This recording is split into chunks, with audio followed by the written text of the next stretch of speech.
SuperTalk Mississippi Media production. Never take your heart health for granted. For just $99, you can get a complete screening and know your risks. Call 601-249-5198 to schedule your Happy Healthy Heart screening at Southwest Mississippi Regional Medical Center. This is Gerard Gibert, and thank you for listening to MidDays here on SuperTalk Mississippi.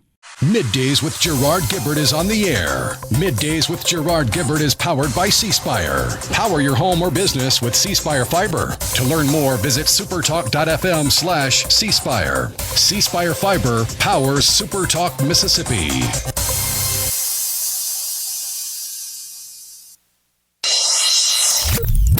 Get ready to go beyond the headlines and join a meaningful conversation with people from around the state.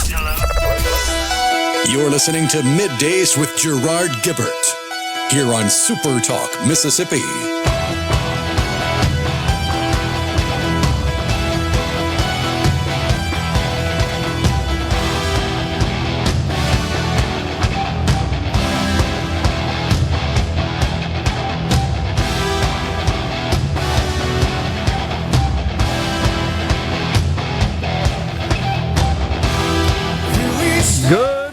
Everyone, and welcome to MidDays, SuperTalk Mississippi. I'm your host, Gerard Gibert, along with Rhino in the Element Wealth Studio, guiding you through the middle of your day with facts, fodder, and fine music. Morning there, Rhino. Howdy. Well, another day, another few trillion discovered. There's no end to it.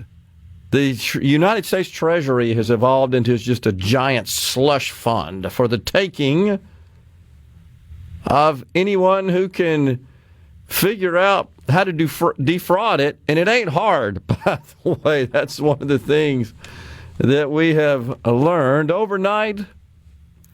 $2.7 trillion discovered by the team of Doge developers and lawyers, engineers. I think that's what the teams consist of, right? HR personnel.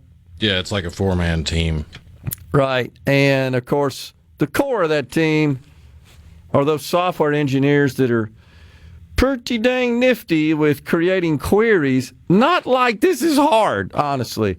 Hey, show me all the treasury payments that don't have a description, a code in the field on the record that is there for that express purpose. What's this for? I just can't even comprehend this, honestly. And so, boom, here you go. All these payments, you don't know what they're for. They just pop out of the old query with a big old giant list. 4.7 trillion. I said 4.7 trillion. I said 2. It's amazing that this is going on in this country. It's amazing that it's so much and it happens so often that $2 trillion is just a oopsie. Yeah, that's true. Conversation. That is true. Well, there's so many different buckets of discovered improper payments. I have a hard time keeping up. There's a couple of trillion here and a couple of trillion there. This particular finding, however, is 4.7 trillion of payments which lacked some sort of identification code.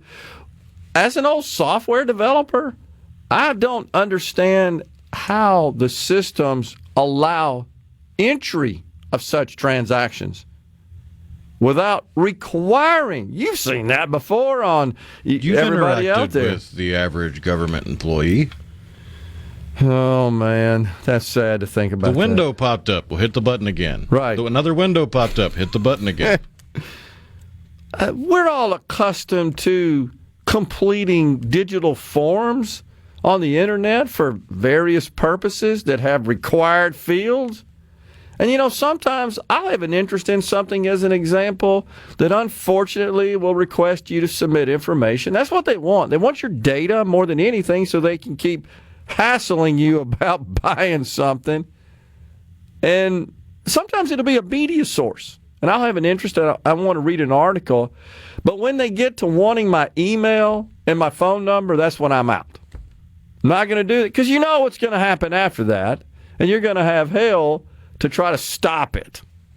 That's why you use an email anonymizer. I got one of those, but sometimes I'm just too lazy to sit there and enter that. But I don't know about the phone number. I don't know how to provide a phone number that I guess would be fake. And I haven't really tried it to see, does it actually verify that that's a valid phone number or not? Usually it sends a code to that number, so as long as you have access to that number.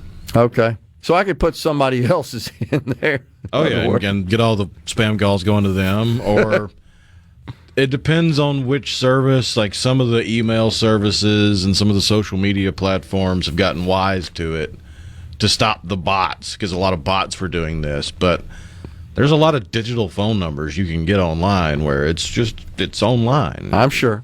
There is no phone attached to it. So unbelievable. Little thing pops up, you got a text message. Here's the number, and you type that in, and you go about your business. So is it shocking, however, that as of Saturday, you got to put a code in a payment in the United States Treasury payment system? What's been going on the last 50 years? The thing popped up. We'll hit the button. Or better yet, there's a piece of paper that has been laminated with clear tape somewhere on a keyboard, and it's got a specific set of instructions, like here are the keystrokes to get past that error message, because that's not my job. That's right.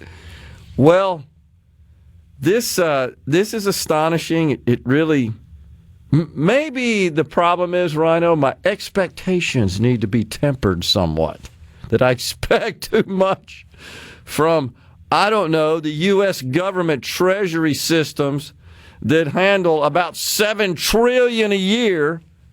I would think that the systems would be a little better than that. Is that my, and the people who administer them? Am I just shooting out in left field there? Feels like it. A little bit. My expectation maybe just are too high. So there's a new rule that requires all payments to include what is defined as a Treasury Access Symbol, TAS. You wouldn't find a small business running QuickBooks that doesn't have such a requirement in the entry of accounts payable invoices, as an example, that you couldn't easily review the various accounts payable ledgers and find where the money went with all the details about the disbursement, supporting documentation for such disbursement, like a valid invoice or a voucher or a request or something to that effect. Even the smallest businesses have inexpensive, off-the-shelf digital systems that will manage that for them. And now they got all kinds of cool dashboards that sit on top of them that it will allow you to analyze your disbursements and your revenues 18 different ways. But the problem is there are small businesses with the earliest versions of that software that are now decades out of date and obsolete that are still more up to date than the federal government. That is absolutely sad but true. You could have a mom and pop with a computer still running Windows 3.1, and their little version of whatever accounting software looks like space-age alien technology compared to what the federal government's running. That's so true. And there were a couple of products in particular that were commonly used back in those days. One was called Open Systems. Another one was called Peachtree, and yes, it was from a company in Atlanta. Where everything's named Peachtree. It's named Peachtree. Peachtree Software and Open Systems were kind of the first couple on the scene there that you could install on your standard PC. This was before Windows. And even Open Systems at $299 a module. You bought general ledger, accounts receivable, accounts payable, sales and invoicing, payroll. So it set you back $1,500 or so. Even that accounts payable system would require the entry of some sort of description some sort of code to associate with a payment, a disbursement. And you could trace from the entry of the invoice all the way through the check that paid it. Unbelievable. But we can't do that in the federal government. That's exactly what this report says. Because it's not outside the realm of possibility that this was intentional. That is unfortunately and anytime where someone got too close to figuring out it was intentional, hey, welcome to the club. It's just unbelievable. And it's just continued at the expense of the taxpayer for God knows how long. How about 2 million people in the Social Security files that are over 140 years old and not identified as dead? It's Mose. Same thing, Mose. This is just a function of the lack of integration and interface between the Social Security's primary systems and its master files and the systems that actually are used to record deaths, as an example. And there's just no interface. There doesn't seem to be any interest in interfacing. If we learn, Rhino, that it requires some manual entry to flag a record of a person in the Social Security system as dead, as deceased, that too is a problem. That opens up the door for all kinds of manual error. Dr. Ben Burnett, president of William Carey at 10:35. Senator Josh Harkins talking about taxes at 12:20.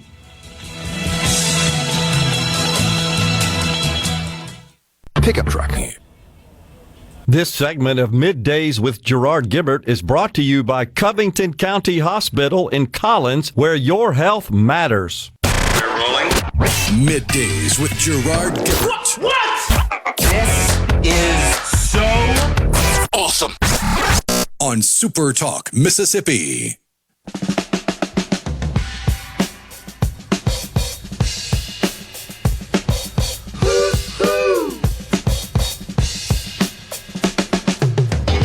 This is a story about Billy Joe and Bobby Sue, two young lovers with nothing better to do than sit around the house, get high and watch a tube. And here's what happened when they decided to cut loose. They headed down to... We are back with you in the Element Well studio. So yesterday, if you caught the program, we hope you did. We appreciate it when you're tuned in. We had the opportunity of interviewing Senator Rod Hickman. He's a Democrat that sits in the Mississippi Senate. And we discussed, I think pretty much, Rhino, for the entire 2 segments, because there was so much to cover. We discussed a bill.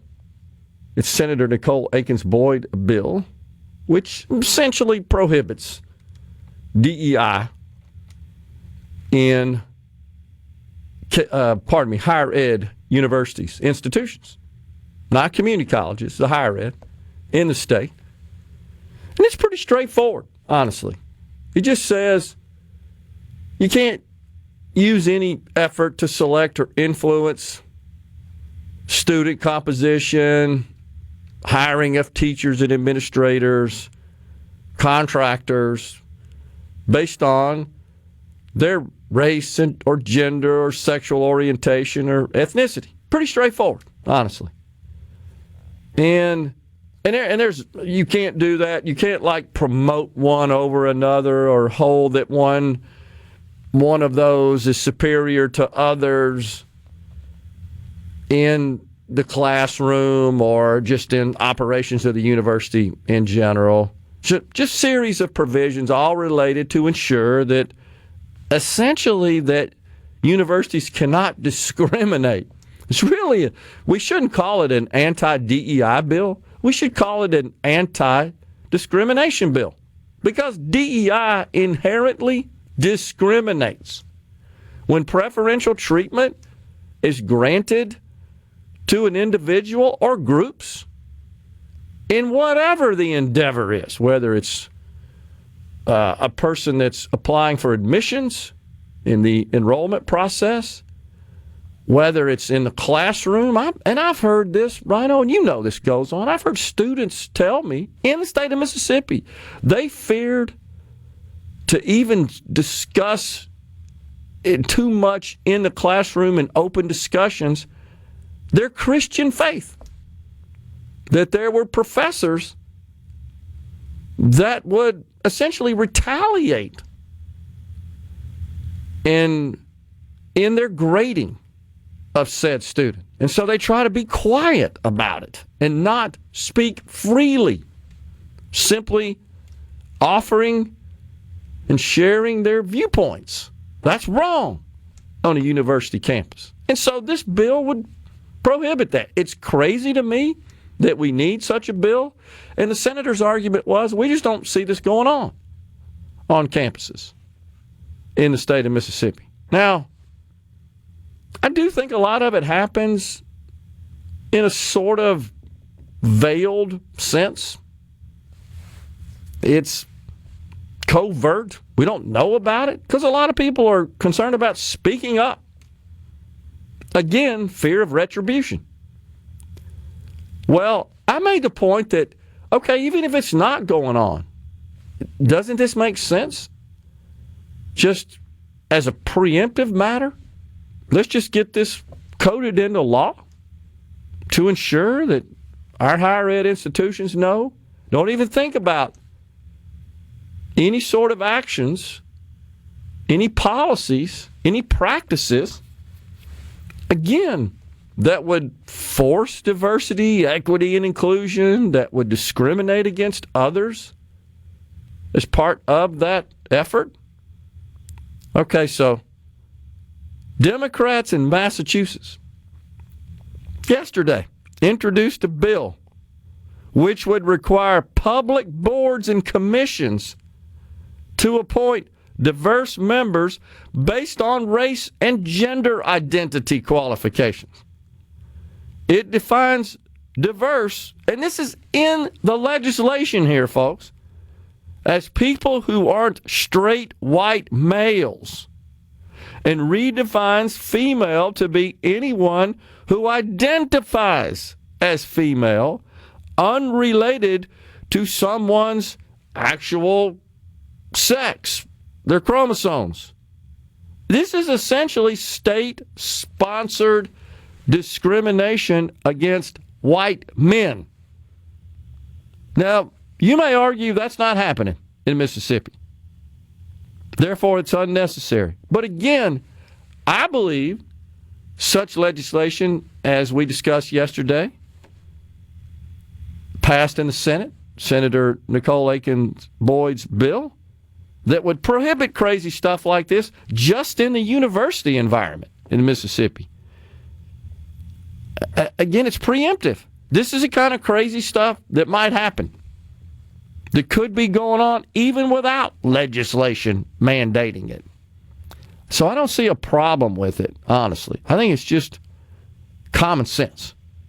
Now, we've learned, have we not, in the last few years, we've now been somewhat compelled to just codify common sense.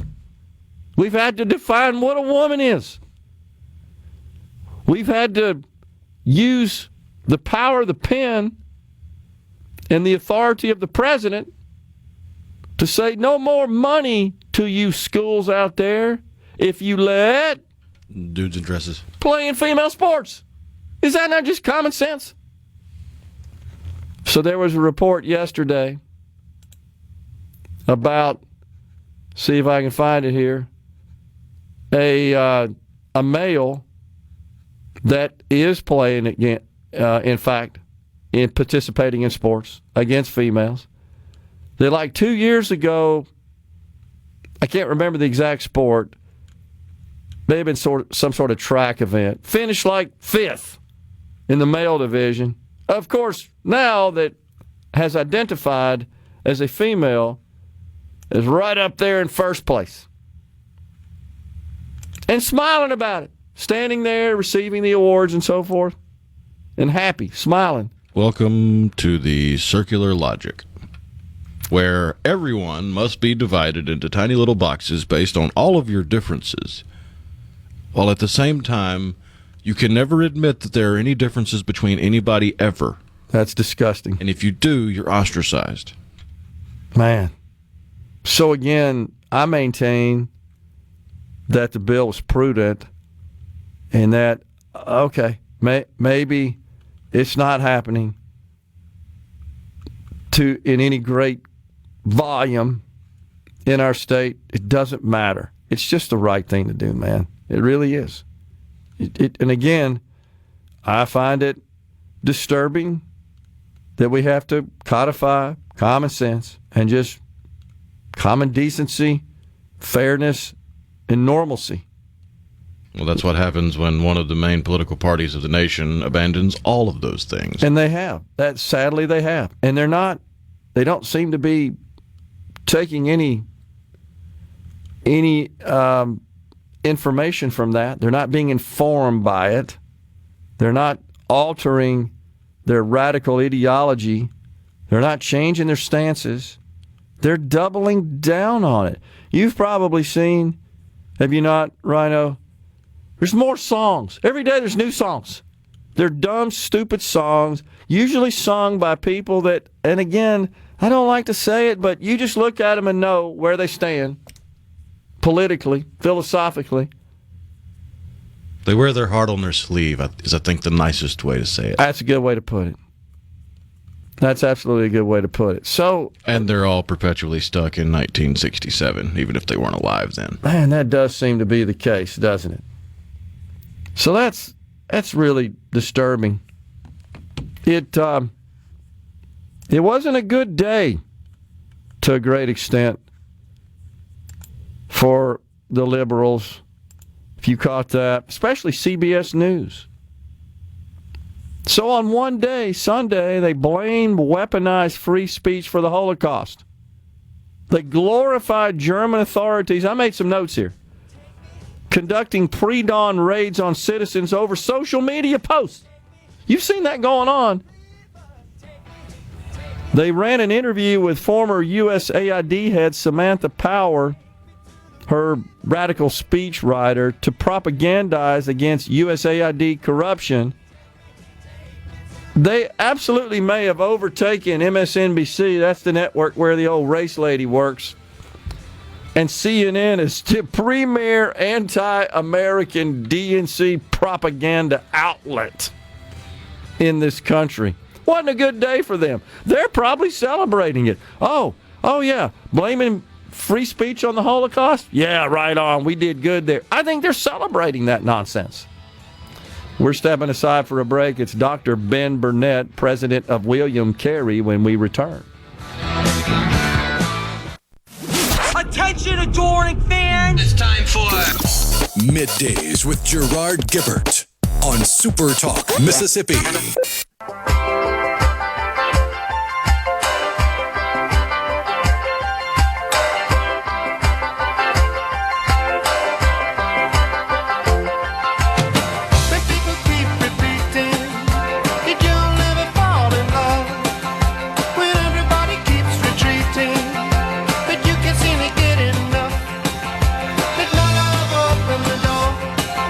Welcome back, everyone. It is Middays. We're coming at you live from the Element Well studio. We welcome now Dr. Ben Burnett, president of William Carey University. Dr. Burnett, good to see you. Thanks for coming on. Absolutely. Good morning, Gerard. It's always a pleasure to be on any one of the shows. This great network, I'm a big fan. Yes, sir. Thank you very much. So, you guys are experiencing some significant growth, as we understand it. To what do you attribute that growth, Dr. Burnett? Well, it's been decades of hard work. It didn't just all of a sudden happen. And the growth really started about 10 years ago. Most of our growth came from adding a new graduate medical programs. Our College of Osteopathic Medicine, now the largest medical school in the state of Mississippi. We have right around 800 students in our College of Medicine. And I am actually doing this interview from our pharmacy school at our Biloxi campus. A lot of people may not even know that we have a fully nationally accredited pharmacy school here on our Biloxi campus in the Tradition area on Highway 67. And so programs like that, our physical therapy program, and it's a doctorate in physical therapy in Hattiesburg. So a lot of graduate programs have been added like that. But what we've done in the last couple of years is to concentrate on our undergraduate population, because we grew really from the top down with graduate population. And so we've concentrated on getting those 18 and 19 and 20-year-olds so we can build our own recruiting pipeline for our graduate programs. And we had a record number of first-time freshmen, record number of on-campus residents this year, and also a record number of transfer students. We depend heavily on our community colleges. Our population this year was about 61% community college transfers for our undergraduate population. So we don't try to talk them out of going to community college. I mean, we'd love to have them as a freshman, but we really want them to know that we give great scholarships when they get ready to transfer. And back to your question, what we really attribute the growth of that population to is the fact that we are stepping up to the plate to make college affordable for all of our students. You know, there's a whole lot of debate in our country about should you forgive student loans. Think that students ought to graduate without having a lot of student loans, and that's a much better way to look at it. And so we're ranked number one in Mississippi of all 15 colleges and universities for being the most affordable, the best value in the state of Mississippi. And most people wouldn't think that, since we're a private Christian university, but our tuition is competitive, and we pay for our students' textbooks. They don't have a textbook bill if they're undergraduate students. So we're affordable. We've got a Christian environment, which I think is very important in today's culture. Wow, that's awesome. I like to say that I have passed by the campus on the coast many times. It's fantastic. It's beautiful. Mm-hmm. You guys know we're proud, as you should be. So one question I have about just the pharmacy school. This is an area where we need graduates, right? We need pharmacists. I mean, all of these curricula are turning out graduates in areas that are in need in society, but in particular in this area. Isn't that right, Dr. Burnett? It is, and we're feeling a great need really here on the Mississippi Gulf Coast, you know, with pharmacists. But we really think that, or believe strongly that our mission at William Carey is helping the state of Mississippi in pockets where we need it the most. I'm a native Mississippian. I was born in the Delta, but spent most of my life in Hattiesburg. We have a real passion for the rural parts of Mississippi. Our College of Medicine has been ranked number 1 and number 2 in the nation by U.S. News and World Report for placing doctors in rural areas. Our nursing program had 800 nursing majors just this fall, and we've been placing on average around 80 to 90 nursing graduates just in rural health clinics over the last 6 or 7 years. So between that and our School of Education and also graduating ministers to go into the rural churches, we feel like we're building Mississippi up from the bottom. Yeah, that's awesome. So desperately needed as well. So talk about your future. What have you got on the boards that you could share with us from a strategic and visionary perspective? Well, we've got a lot. Well, we feel like we've accomplished a lot and grown a lot in the last several decades, you know, through the hard work of prior presidents and committed faculty. But we've got some things on the drawing board to propel us into the future, because we don't want to just be happy with where we are. And speaking of the Tradition campus down here on the coast, we are fundraising and seeking funds to build a residential facility here on the coast, because we don't have any dorm space here on our coast campus. And we've got plenty of land. As you said, you've driven by it before. Yeah. It's in a great area. It's like 10 minutes from I-10 in D'Iberville, 10 minutes to Highway 49. So it's a great area. So that's the most immediate need. But we also announced just a couple of weeks ago in the Hattiesburg campus, which has been our main campus since 1906 when we moved there from Poplarville. But we're on about 130 acres there in Hattiesburg, but we just purchased another 107 acres.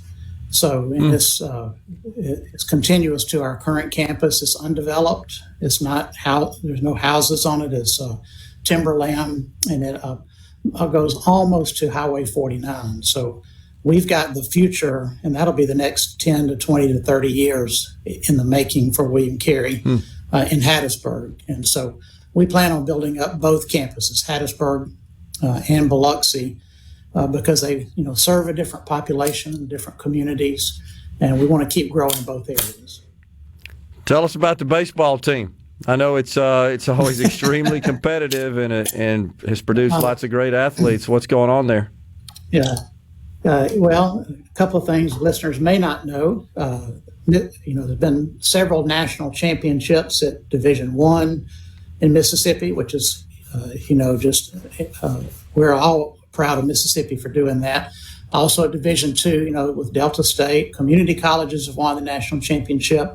But the first ever national championship in baseball was William Carey College in 1969. So we have a long-standing tradition. Another thing they may not know is that our coach, Bobby Halford, who was just inducted into the National Hall of Fame this past year, is the winningest coach in college baseball history in Mississippi. He has more wins at William Carey than even the legendary Ron Polk did at Mississippi State.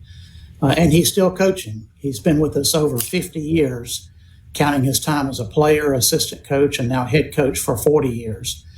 He's approaching 1,350 wins, and he'll certainly surpass that. Back-to-back World Series appearances, and they're off to a good start. Only played just a handful of games, but had 3 different series and won each one of the series. And they'll be having a contest with one of our conference opponents this weekend in Hattiesburg, which will be a big one. But people know us for baseball, but we have 21 athletic teams. Wow. 400 athletes. And we crunched the numbers a couple of months ago, and in 2023-24, last school year, the highest winning percentage of any 4-year college or university in Mississippi in athletics was William Carey University at 68% winning percentage. That's awesome. Our women's basketball team is 23-0, and going into their last 2 regular season games this week and over the weekend,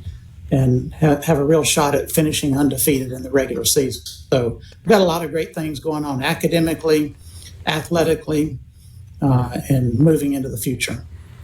Speaking of the future, what stresses you, Dr. Burnett? What are you concerned about? I mean, it's no secret the entire higher ed community has been upended somewhat in the last few years, and is looking for direction and how to deal with the future. Before we go here in a couple of minutes, what do you think? Well, I think your question's a great one, and everybody in higher ed, if they're not thinking along those lines, then they've got their head stuck in the sand somewhere. This first 28 years of my career I spent in K-12, and I retired as a school superintendent, which has its own, I had 10,000 students, and that had its own challenges, certainly. But there's a lot more uncertainty in higher education because, we go semester to semester. Yeah. And although we're doing great now, that could change and turn on a dime. So just the culture of higher education, but I feel like we're an outlier because we are growing, and we've got some programs that other people don't have. We've got an environment that other people don't have. We're financially solid right now, but it does keep me up at night just with the competition of higher education. Mississippi is losing population every year, and there are less college age going people in the country right now, just from a demographic standpoint. So we're getting more competitive, but we're gonna keep being competitive with William Carey. Appreciate it. Dr. Ben Burnett, president of William Carey University, has been our guest. Good to see you, sir. We'll talk again soon. Appreciate it. Good to see you. Thank you for having me on. You bet. We're coming right back in the Element Wealth studio.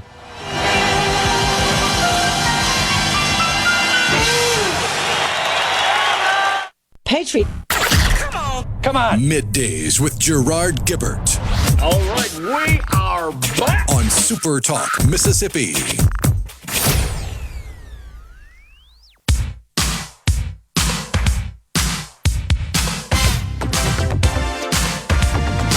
Welcome back. You got to tune into the live stream, folks. See the little trickery that Rhino has put on us.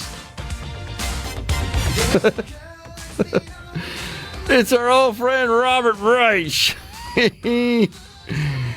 Oh my gosh, he put out a video of him doing some goofy dancing, and he did it with a green screen so you could pull just his little figure there and place it on the front of the SuperTalk MidDays.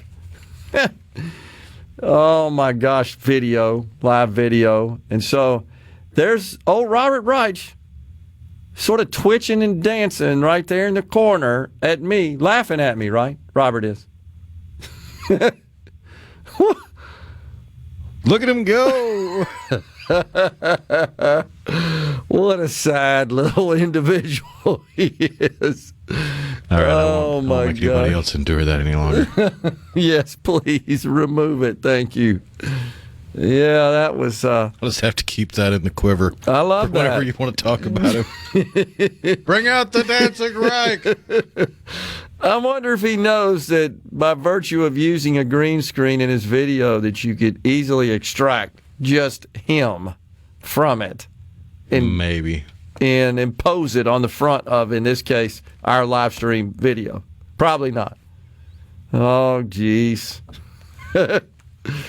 So, I want to make sure I got this right with respect to a Student address. Who 2 years ago tied for 5th place in a pole vaulting competition. This is in the great state of Maine. Class B championship. Today, he wins first place in the girls' Maine State Class B championship. That's pathetic. It's beyond pathetic. There you go. You keep doing it, you goofy liberals. You keep leaning into that crap and thinking that that empowers you, that that's your path to political success. Keep on thinking it. Unbelievable. How can they be that tone deaf?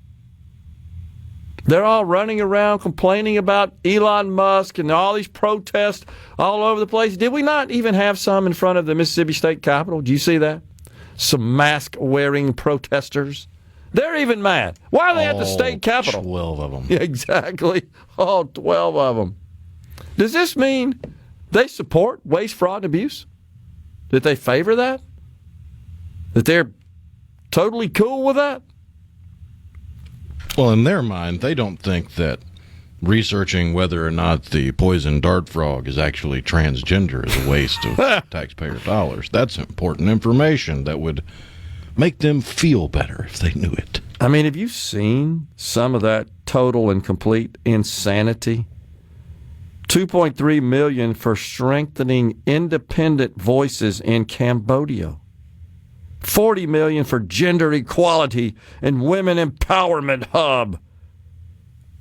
$14 million for improving public procurement in Serbia. It's incredible. Strengthening the political landscape in Bangladesh set the American taxpayers back $29 million. What is this? $19 million for biodiversity conversation in Nepal. What the heck's that?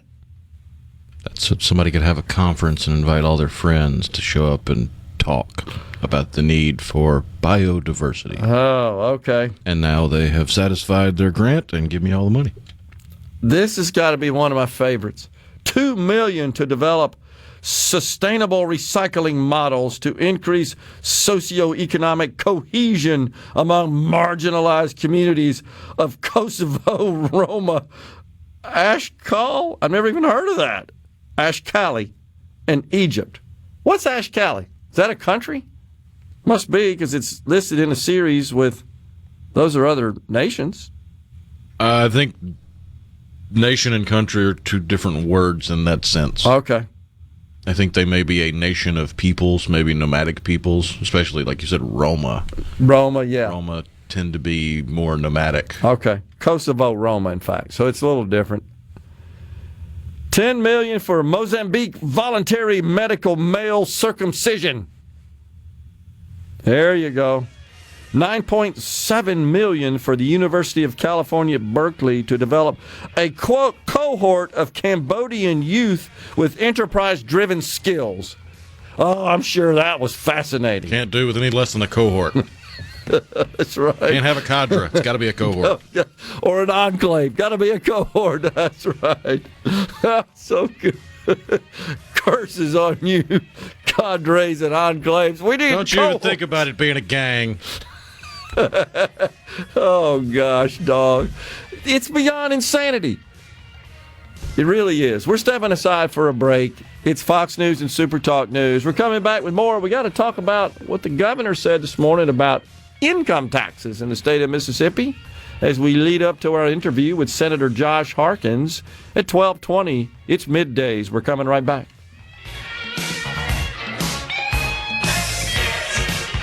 Hour of Middays with Gerard Gibert is brought to you by the Mississippi Business Journal. Visit msbusinessjournal.com. Scott Coopwood, publisher. Welcome to the show that challenges you to think deeply. And look beyond political posturing. You're listening to Middays with Gerard Gibert here on SuperTalk Mississippi.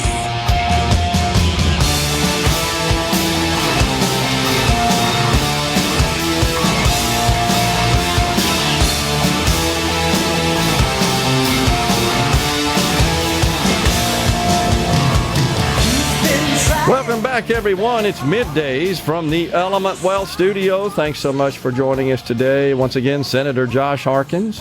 He represents Rankin County, District 20. He serves as the powerful chairman of the Senate Finance Committee. In other words, he's the tax man over there, Rhino, in the Senate. Of course, Representative Trey Lamar is the chairman of the House Ways and Means Committee in the House. And so they would be counterparts from across the hall, if you will. Every now and then, those bills get transmitted, do they not? Down the hall, back and forth. That's kind of happening right now. Once again, please describe for those who may not have heard it what that procession looks like. Well, it's all led by a T-Rex in a tuxedo wearing a top hat and a monocle with the golden mace, of course. It's T-Rex size. And behind him is the band, the marching band, all playing kazoos while wearing the inflatable T-Rex costumes. Behind them are the Shriners. That was the name I couldn't think of the other day, the little guys with fezzes and the cars doing circles. And behind the Shriners, you got the dudes on the stilts, the guys wearing the Uncle Sam outfits with the 12-foot tall legs. Tails. They're having to kind of hunch to go down the hallways there, but they're behind the Shriners. The obligatory kazoos was the one I picked up on there. Right. Here comes the bill. Oh, my gosh. That's what's going on down there at the Capitol right now, though, isn't it? They're playing the Imperial March from Star Wars, Darth Vader's theme song. I love it. That's exactly right. The stormtroopers. Oh, my gosh. Well, we have fun with it. Yesterday, I was talking earlier about having Senator Rob Hickman on. And I ran into him in the Capitol yesterday afternoon after the interview. And so, look, while we disagree on this matter, he was respectful. I was respectful to him. We can be that way. And I ran into a couple of people, not that really that big of a deal, Rhino. And you know, this happens from time to time in this business. That said, you were too easy on him. Okay, and so I appreciate their feedback on that. I really do. I don't think I was, and again, it's kind of hard to explain to people. It's not about being hard or easy. When I will get confrontational with them is when they say something that's just honestly just blatantly untrue and is really relevant to the conversation. If it's just an honest error in some statement they make, no big deal. But if it's something that's, again, really critical and essential to the conversation, well, then, yeah, I may interrupt them and just kind of verify with them in a respectful way about some statement they made that I found to be untrue. But in this case, it's just his belief. I mean, it wasn't that it was a true versus untrue or a statement of fact versus a false statement. It's just his belief. And you have to respect that. I disagree with it wholeheartedly, and I think that was established. And I guess my approach was, and you guys have probably seen that, is I just asked the questions. And in this case, I was reading text from the bill. And I just point blank asked, do you have a problem with that? Well, no. And it does make you wonder then, why don't you support this bill? If I haven't found anything yet with which you stated you disagree. No big deal, though. So I just want to point out that I ran into him in the Capitol, and we shook hands, and he was courteous, and he was respectful and grateful for the opportunity to come on the show, and I hope he'll come on more. I think it's really good to hear the perspectives from the other side. And I'd like to think that we can engage in productive, respectful discourse, conversation, communication when we debate these issues. That's it. Nothing more or less. But I look forward to Senator Harkins coming on. He's going to lay out the tax bill yet to be officially introduced, registered, filed in the state's legislative system. But it's coming, is what we are told, and which is good news, and we look forward to that. But where I was going with this is the governor. He says this morning, he kind of doubled down, if you will, with a post on social media on the House bill, HB 1. He says 5 weeks ago, to eliminate the income tax on Mississippi, HB 1 was introduced with every Mississippi Republican Party representative and several independents and Democrats joining them, talking about the House bill. Says the Senate has not dropped a bill yet to cut taxes, but the lieutenant governor and some senators released a blueprint of a plan at a press conference last week. They say it will, 1, raise the gas tax $212 million or 50% over 3 years, 9-cent increase in excise tax. So the 50% is referring to is the present excise tax of 18.4 cents per gallon would increase incrementally by 3 cents per year over 3 years, total of 9 cents. That's roughly half. We'll cut income taxes from 4% to 2.99% over 6 years, $411 million cut in 2030. We're going to ask the senator about that, Rhino, because it says 6 years, but then in parentheses, $411 million cut in 2030. It's my understanding that it would go from 4 to 2.99 over 3 years. So in this post, it indicates 6. We'll get the facts on that from Senator Harkins coming on in about an hour. Says it would cut sales tax on certain items in a grocery store from 7 to 5%. Basically, you'd get to keep $2 of every purchase of $100 or more of certain goods at the grocery store. And he goes on to say, look, there's not an official Senate bill, so I can't independently verify these numbers, but I have no reason to believe the Senate estimates, to not believe the Senate estimates, so I will use them for now. And he shares his thoughts. He said this doesn't get anywhere to near eliminating the income tax. He's made that very clear. That is his goal. That is his priority. It's a non-starter for me, ! I'm beginning to believe that there is someone in the Senate that is philosophically opposed to eliminating the income tax.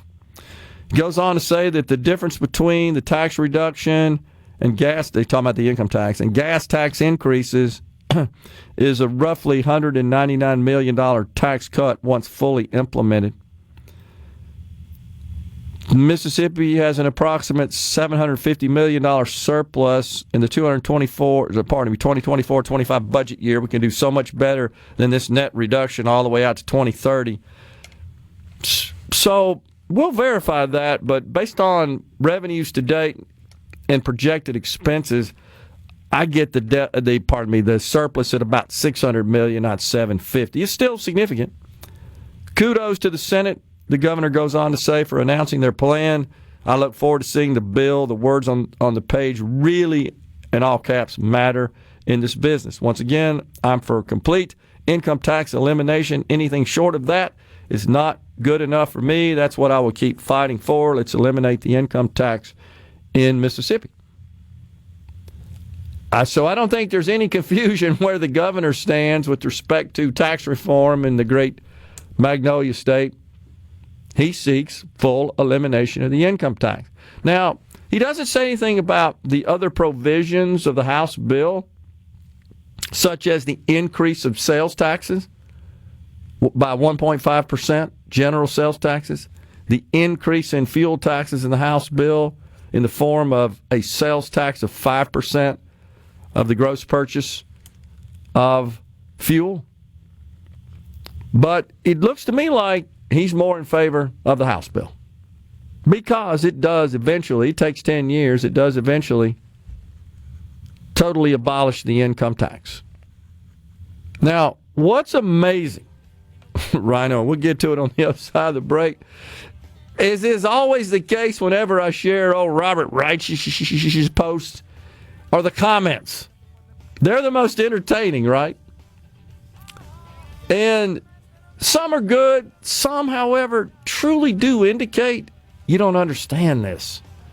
And so we got to do a better job of explaining it, I would say. And then there's other people who really don't care. We need to expand Medicaid. I mean, that's what they'll say on a post about income taxes. You've seen it. It's like, where did that come from? Oh, gosh. We're coming right back in the Element Well studio. Stay with us.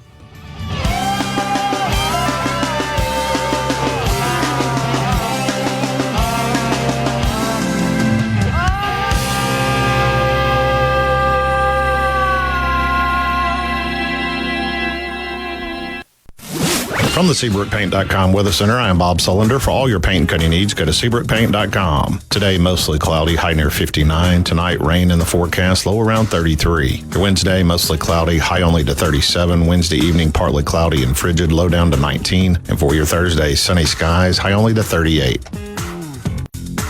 This weather brought to you by our friends at Gaddis McLaurin Mercantile in downtown Bolton. Shop local. Gaddis McLaurin Mercantile, your building supply expert since 1871. You already know Pillium Corporation is fully committed to keeping your company safe and current with IT support, security, and forensics. And with Pillium Connect, we now offer cabling. From soup to nuts, Pillium is truly your one-stop source for innovative technology to help you grow and thrive in today's ever-evolving business environment. Learn more about Pillium Connect cabling and our other services at Pillium.com. Smart people, smart business, smart solutions. As we say goodbye to the year that was 2024, the remaining inventory at Frederick Sales and Service has got to go. With huge discounts and rebates on top mower brands like Exmark, Hustler, and Steel, plus Yanmar tractors and UTVs, you can buy now for the absolute very best deals. You can buy now and pay later, or even get 0% financing. The 2025 models are rolling in, and we are ready to make some deals before springtime. Call Frederick Sales and Service on Highway 471 in Brandon for details. I'm Sonny Holland, and I manage Woodland Plantation. This farm consists of about 2,400 acres southeast of Holcomb, Mississippi. We raise about 300 mama cows here. I've been doing business with Sail Oil for a long time. I started doing business with Mr. Nookie Sail in the 1960s. We buy all our diesel, propane, and lubricants from Sail. When you need fuel, they get it to you quick. I would definitely recommend Sail Oil for any of your fuel needs. Sail Oil Company. Ride with us. Hey, this is Will with Service Specialists. Are you looking for new employees, spending hours searching recruitment sites? For over 50 years, Service Specialists has been connecting hard-to-find qualified candidates for employers. We have candidates for all your administrative, professional, manufacturing, and industrial needs. Check us out online at ServiceSpecialistLTD.com. That's ServiceSpecialistLTD.com. Service Specialists, your expert recruiters helping employers and job candidates connect since 1967. Service Specialists with offices in Ridgeland, Canton, Oxford, and now open in Columbus. I'm Rex Baker with Gateway Rescue Mission. This world is a crazy, mixed-up place. Most of that is out of my control.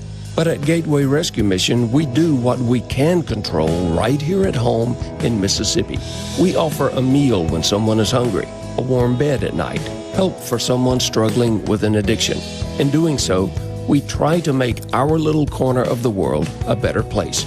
Look us up at www.gatewaymission.org.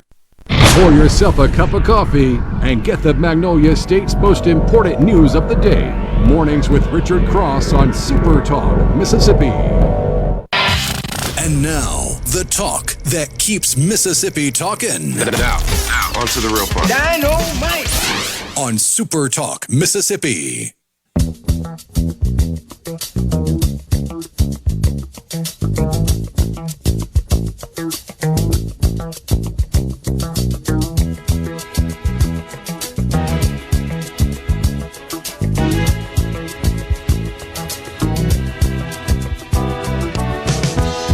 When I wake up in the morning, love. We're back with you in the Element Well studio. Thanks so much for joining us. We got some texts rolling in. Let me get to some of those before I get back on this post from the governor where he issues, he doubles down, really, I think is the way to say it, on his support for the House bill, which would eliminate the income tax. That would be his preferred bill between the competing measures in the House and the Senate. The Senate stops short of that. Again, we got the man himself, Senator Josh Harkins, coming in about an hour to break that down for us.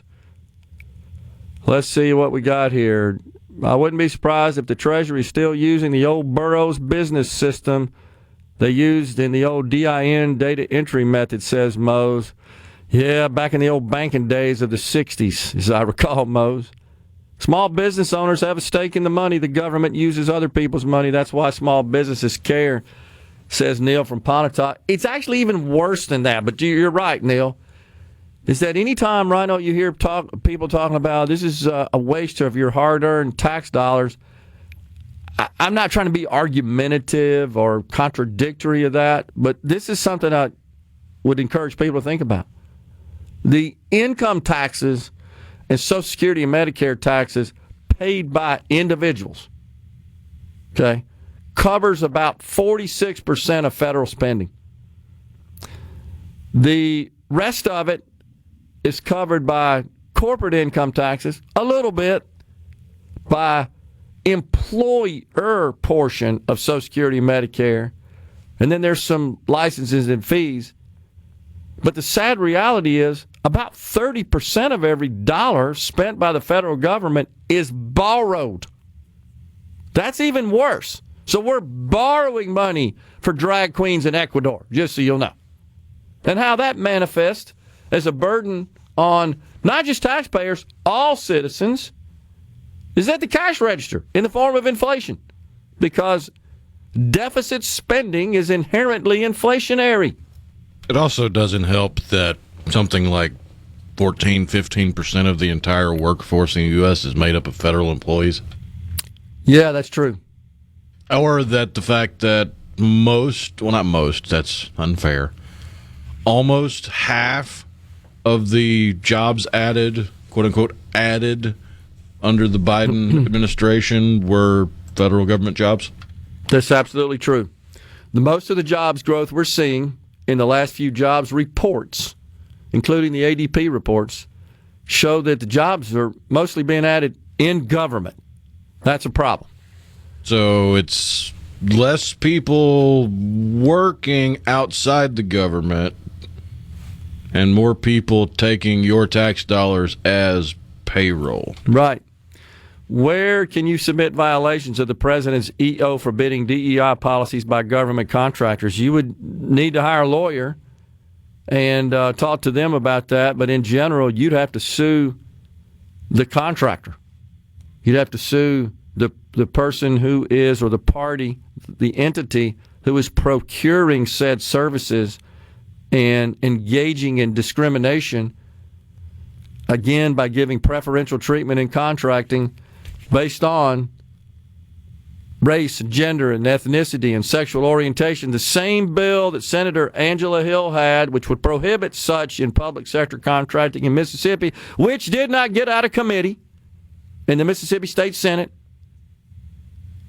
That really is an abomination when you think about it. This is easy. This is a no-brainer. It permits. It not only permits, it fosters. Not having such legislation, such laws in Mississippi, fosters discrimination in public sector procurement. End it now. Unbelievable.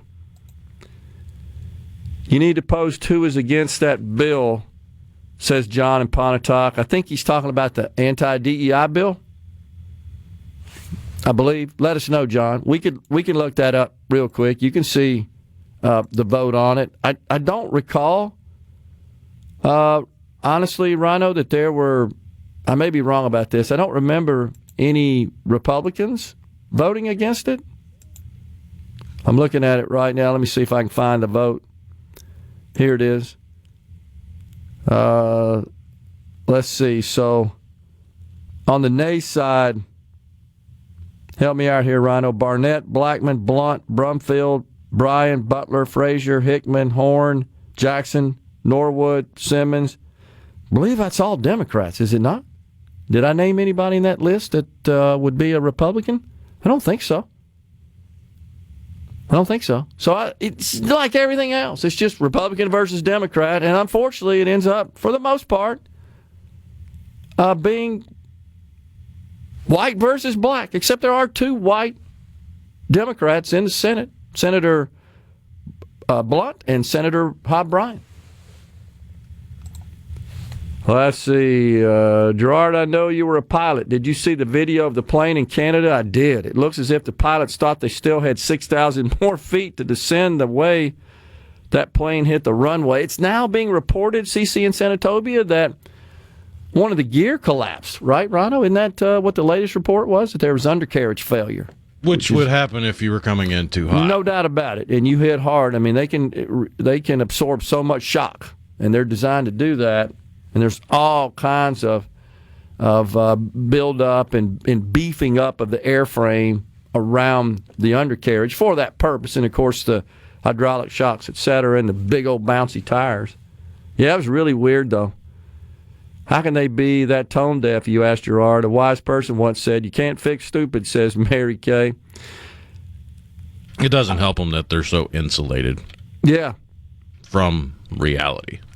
So get this. Jeremy and Brandon says, I was just in court for a client with Capitol Police, and there was a white guy in court that was arrested for business burglary and said he identifies as a black female police officer. Not that that's relevant. Just thought y'all might enjoy that. Well, of course. What do you say all the time, Rhino? It's all about your feelings, right? So if you feel like you're a black police officer, you just show up and say that's what you are. Well, that's the argument made by the left because they're too naive, or to quit being nice, they're too flat stupid to understand that the people in society that aren't the most social, the people in society that don't care about norms and will break the law and harm you or kill you just for what you got, they look at all this naivete and bleeding heart feel good nonsense from the left and go, oh, that's an angle. I don't want to spend time in jail with all the big, hairy, ugly dudes. So if I can convince these people I'm a chick, I get to go to jail with the women. Jeez. Gary, that's the nonsense that the right has been trying to get through the thick skulls of the left for the last decade, but they're too dang dense to understand reality. And then when inmates, female inmates, end up being raped or pregnant, they scratch their head. How did that happen? They don't seem to understand that when you have Duna dress in the dang jail with the females, stuff like that happens. And Incredible. once again, we come back to the circular logic of the loony leftists, where you have to break everybody down into these little bitty boxes that are constantly divided by how you're different, but don't you dare acknowledge that there's any differences between anybody. Gary in the Berg says you're 100% right. Name this anti-DEI bill as an anti-discrimination bill. Absolutely. One of the first calls I made after my mother passed away was to Social Security office to have her payment stopped. Could there be that many people dying that didn't have someone to call and inform them Social Security? All the time, Amanda, all the time. I can tell you, guys, back in 1981 when I was involved in the design of what was the first fully automated public pension system at the state level in the country, that in Louisiana. We discovered the same. In fact, this was 1981, Rhino. Back then, you had to send paper checks. There was no electronic deposit. We found a couple where the actual retiree had passed away 30 years prior. And the checks kept going out, and the children were cashing them. And the first thing we did was just, in those days, you had to get a tape, a reel-to-reel tape, from the Vital Records people in Louisiana as a starting point, because you have retirees that are all over the country, potentially. But we just started with Louisiana, which is where the vast majority of them resided during their retirement years, and just did a comparison, a simple electronic programmatic comparison of their Social Security numbers on the death tape versus the Social Security numbers in the retirement system, the benefit payroll, as it is called. And we spit out a list, just like Doge did yesterday. This is 40 years ago. Hey, these people are dead. You're still paying them. Man, you should have seen the look on their face. So we made that part of the standard processing in the system. We get that tape. It's the only way you could in those days. There was no internet. We'd mount that tape, and we'd bump that against the master files, and we'd spit out a report. And we'd flag, by the way, by default. Somebody would have to go in and unflag it, and that required multiple people. We'd flag them as cut the benefits off, this beneficiary, unless they have some further benefit at death. You could have an option for that. That's 40-something years ago at the state level. You can imagine how it's gotten now at the federal level, coming right back.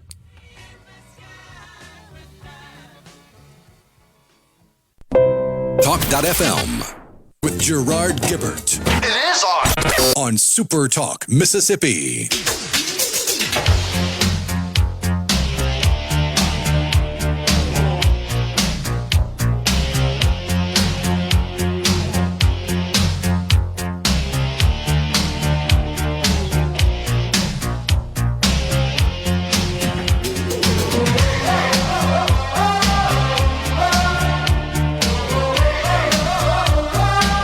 We are back with you in the Element Well studio.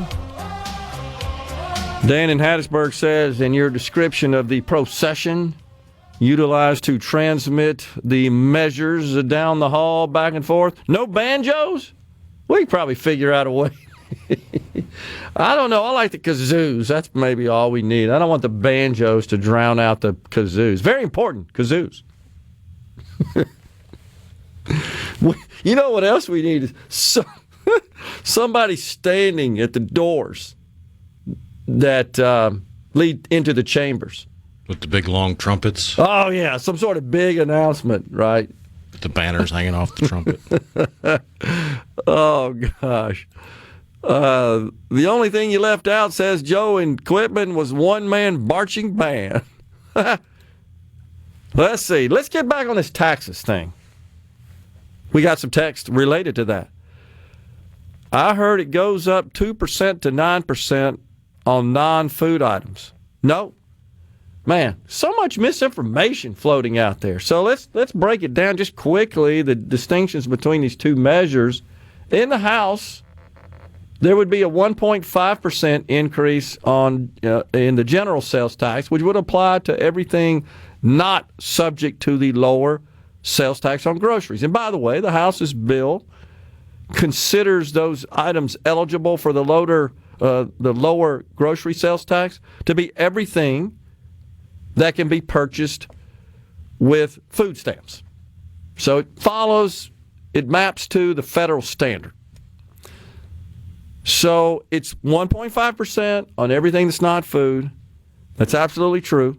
And again, you've got to look at your personal situation. to understand how it would affect you. I had something else on here I'm looking for. Let's see. Oh, shoot. I'm sorry. I'm looking for. Here we go. I'm not the most educated person in the world, but if we are cutting income taxes in the state only to raise other taxes, what is the point? I feel like we are robbing Peter to pay Paul. That's Matt Reed in Madison. So I'll start with just this simple sort of analogy. If I requested $1 from you and I agreed to give you 10 back in exchange for that $1, would that be a good deal? And I'm not trying to be condescending or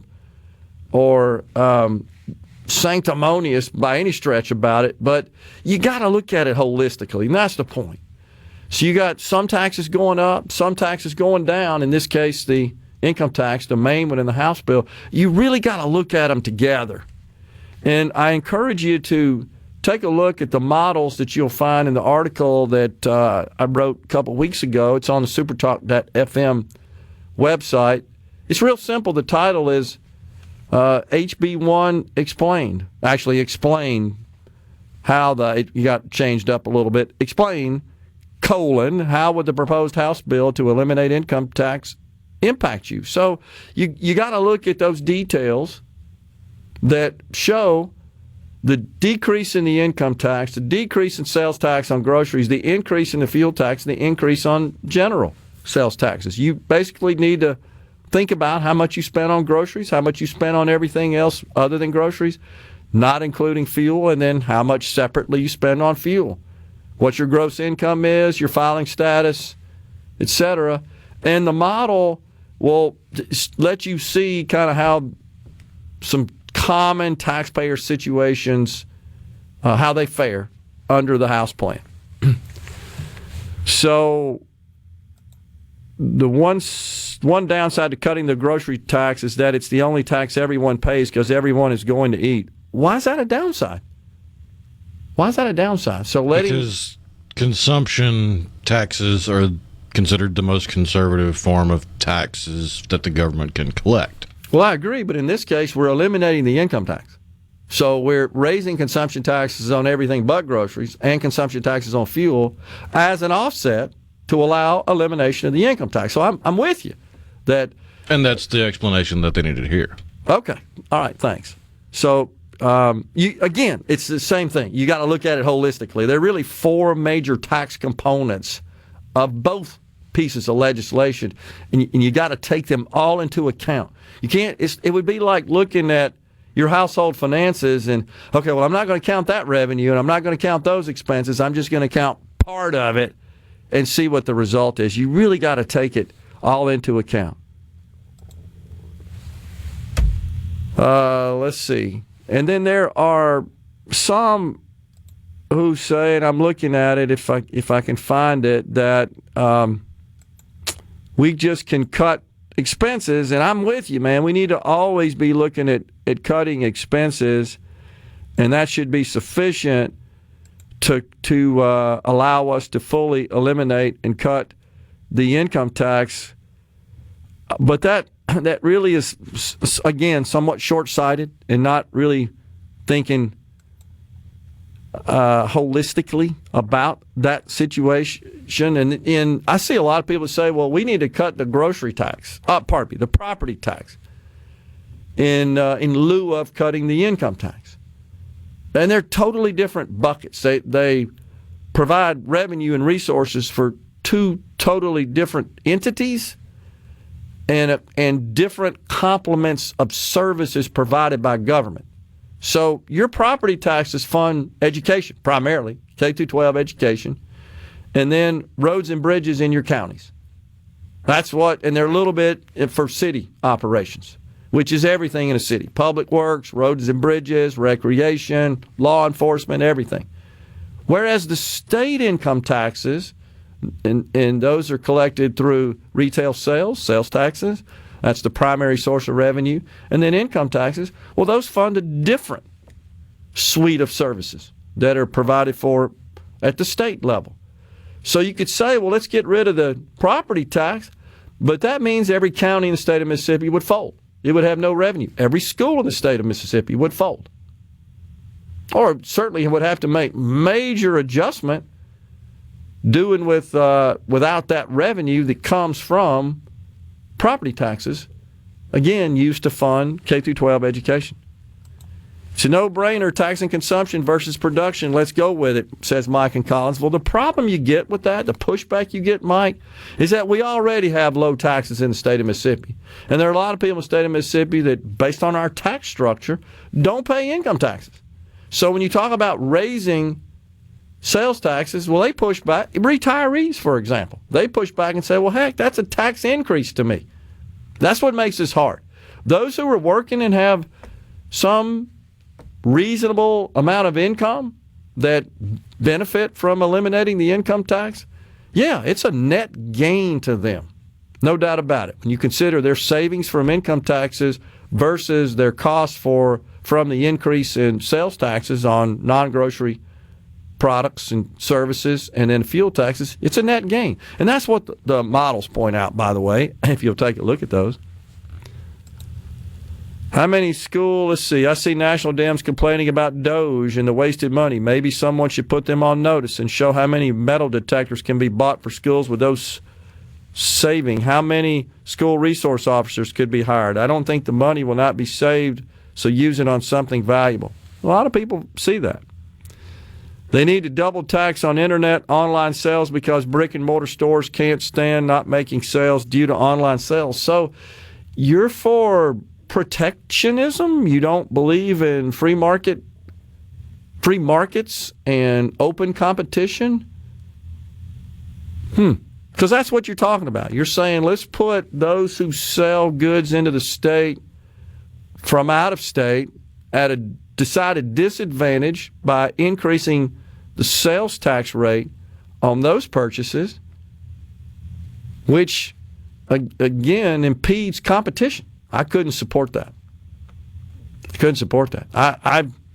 You guys know that I was a very strong opponent of the bill that passed a couple of years ago that protects retail car dealers in the state.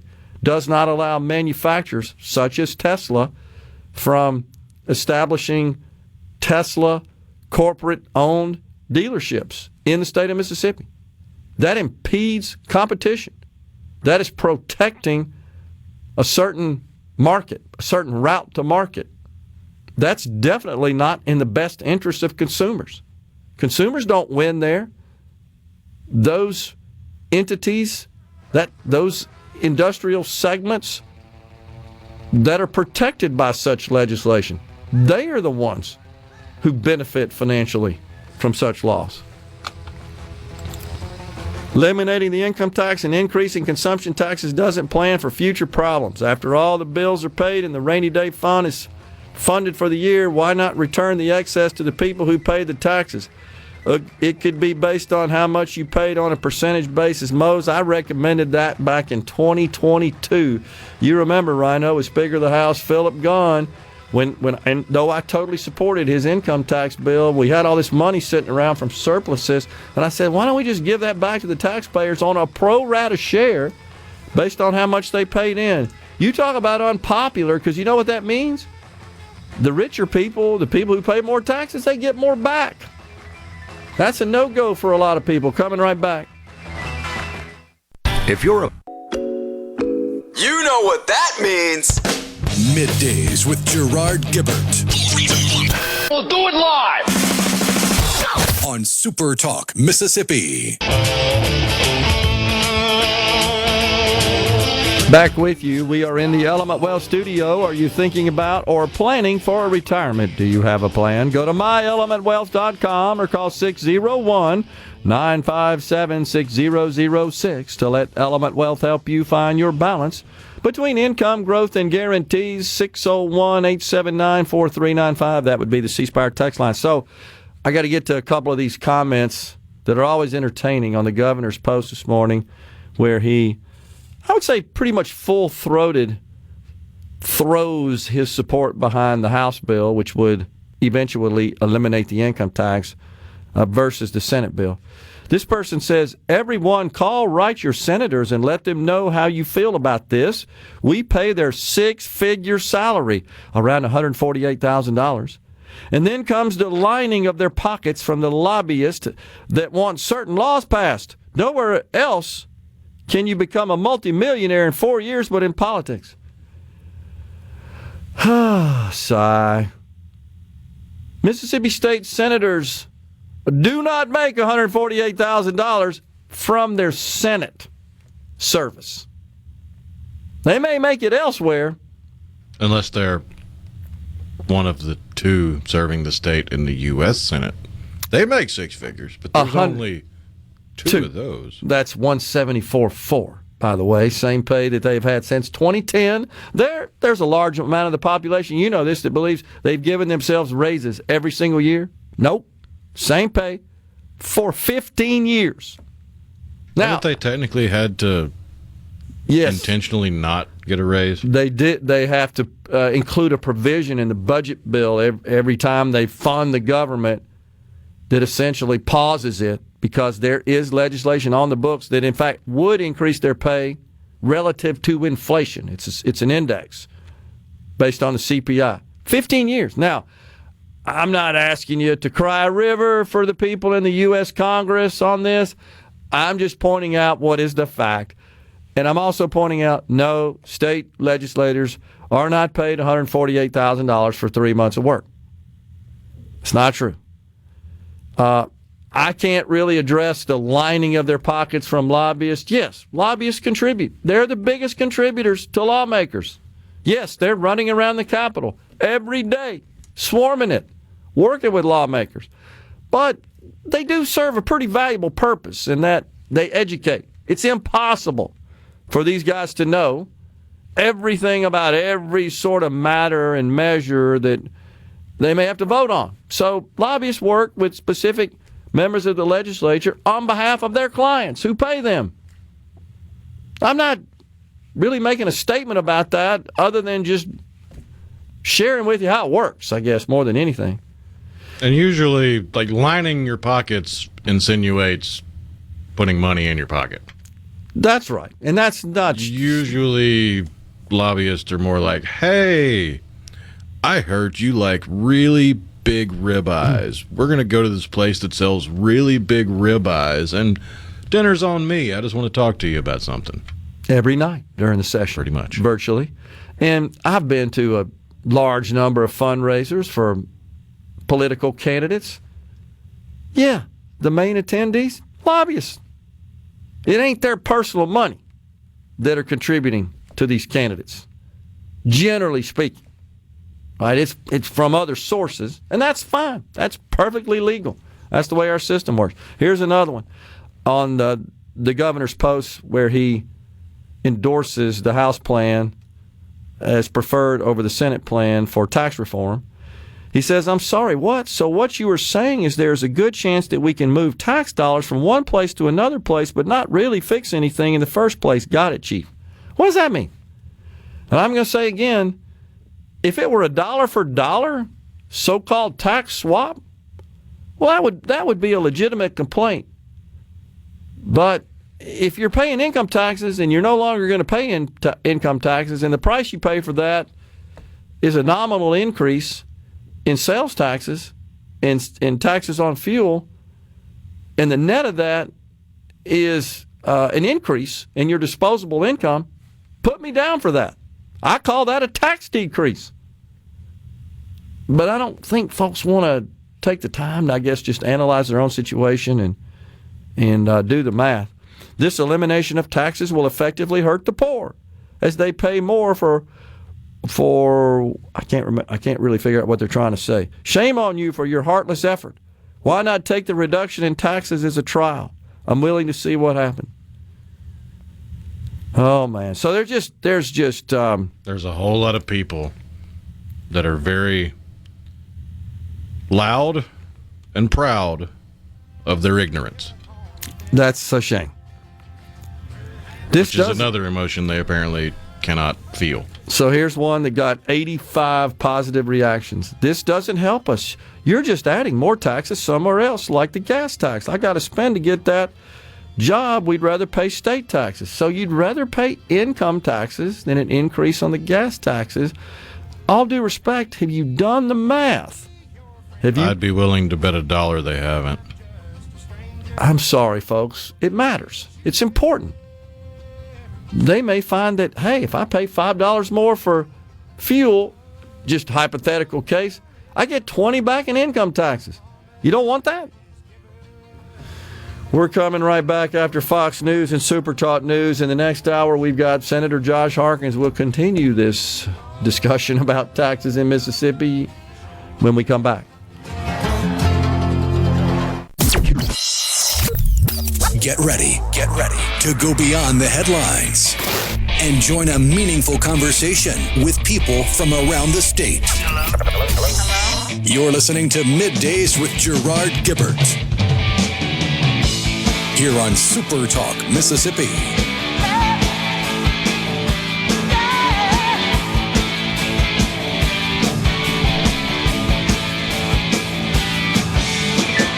Welcome back, everyone. It's MidDays from the Element Wealth Studio. The Doge boys have said they think they have saved $55 billion thus far in government outlays. That's good. It's good to hear. Here's some more comments, Rhino, from the governor's post on social media this morning, where he again appears to be endorsing the House bill, HB 1, which would eliminate the income tax while also increasing the general sales tax, decreasing the sales tax on groceries, and imposing a new sales tax on fuel. Here's one that says the seniors suffer enough on limited income. No saving by raising gas prices and a small decrease at the grocery store. It's like Social Security. Cost of living increase and the Medicare premium is increased. You're actually receiving less in benefits. Do the math, sir.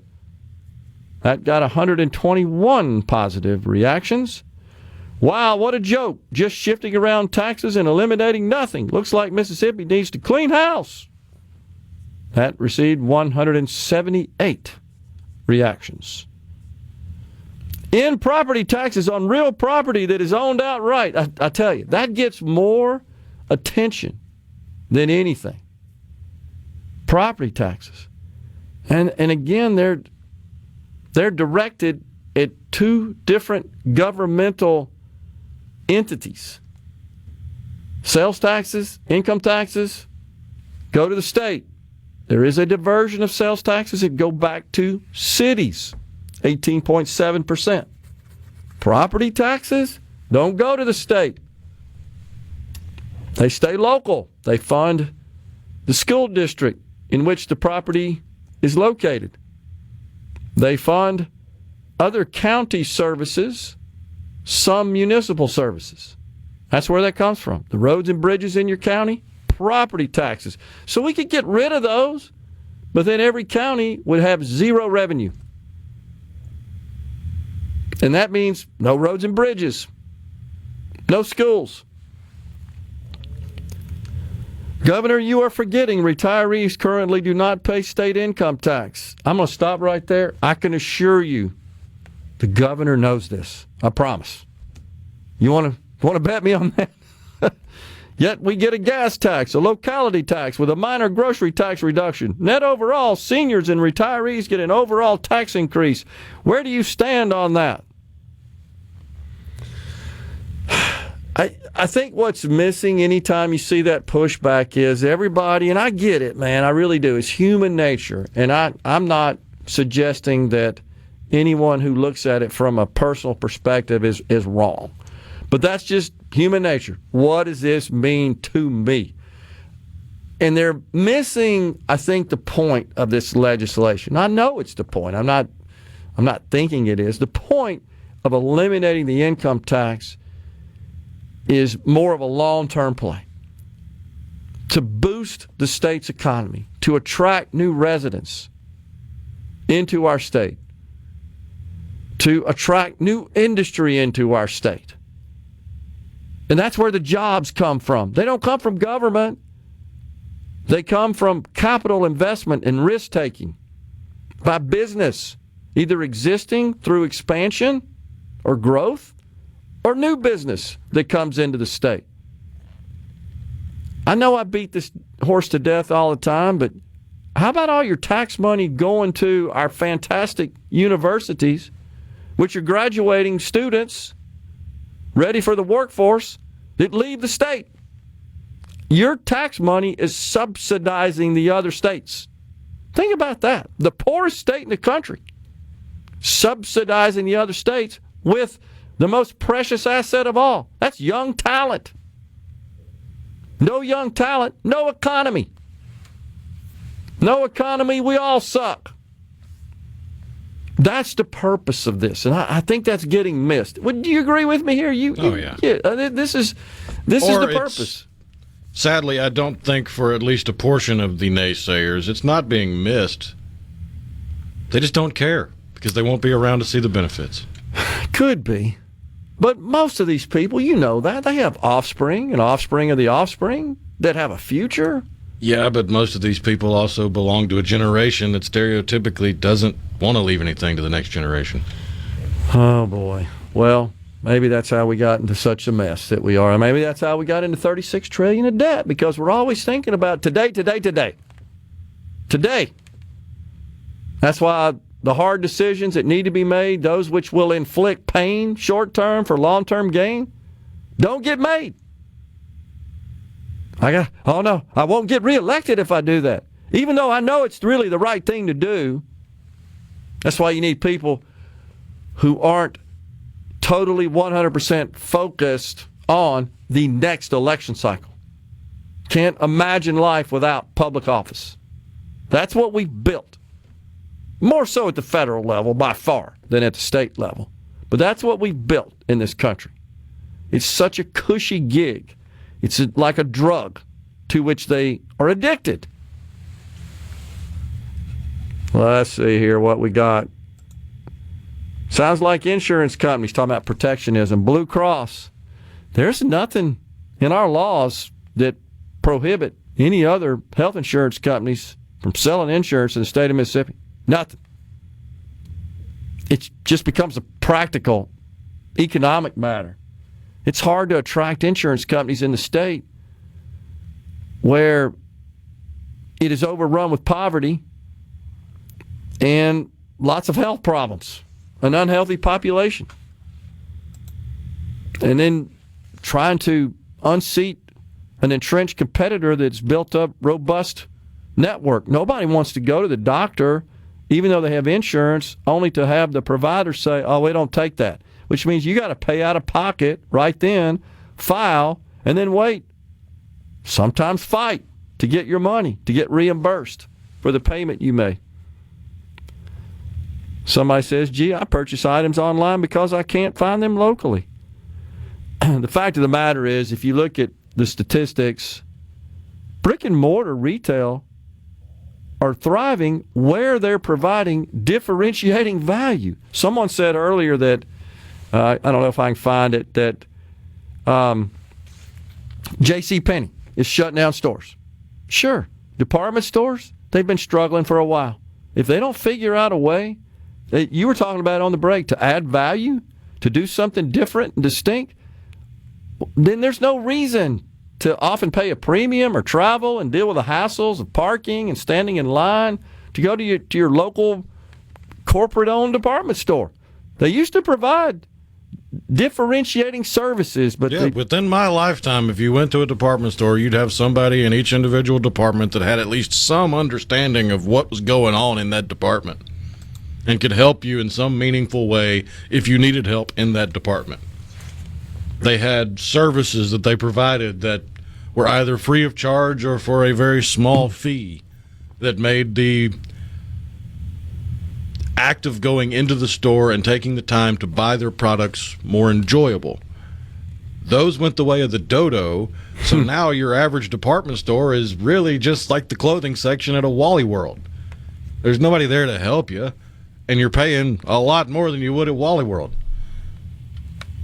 Those that have maintained some differentiating value, they're doing fine, honestly. It's those who haven't.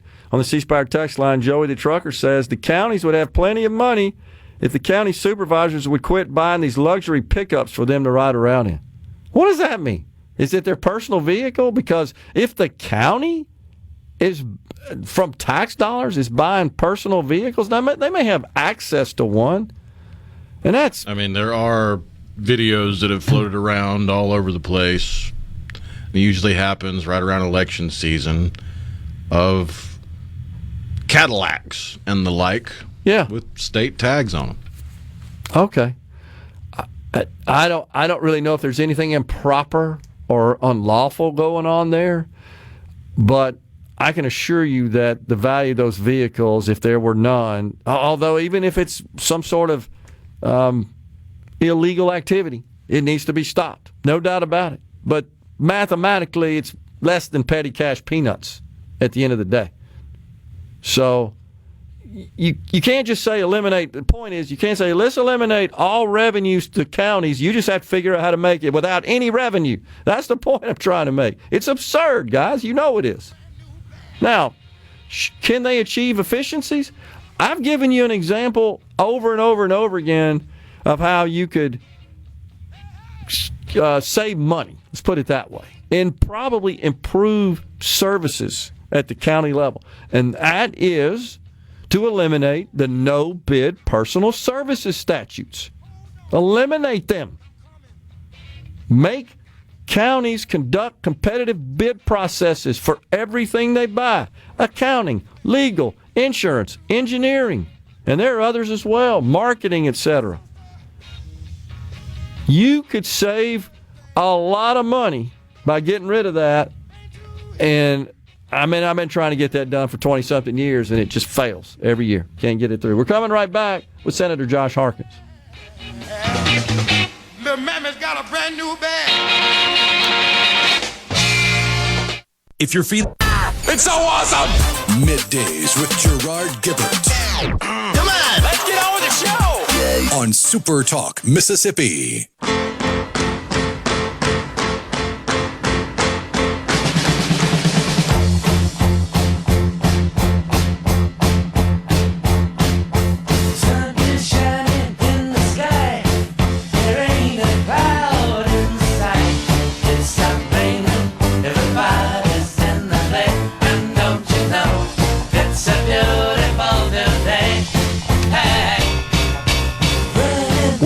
With you in the Element Well studio. Rhino, somebody said they didn't realize you were that old when you were talking about They don't know. I remember 90s department stores and the craze that the mall was in that day and age. Yeah, that was kind of the pinnacle of the mall era. That was the heyday of mall culture. That's where you hung out. No doubt about it. The 80s, too, somewhat, with the Valley Girls, with all the malls in the San Fernando Valley there in the Los Angeles area. So we got Senator Josh Harkins in the Element Well studio. He represents, of course, the great county of Rankin, serves as the chairman, as I like to call the all-powerful Senate Finance Committee. That just means you stress out about where we go get the money from to keep this place going. Appreciate it.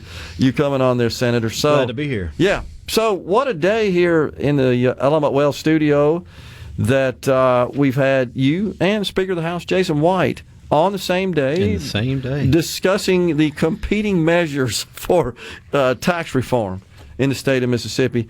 So one of the things that the governor and others have pointed out is that there's no bill, right? That there's not, as he said, there's no words on paper yet. What do you got there? For your listeners that are or your viewers that are lucky enough to be watching online right now, that's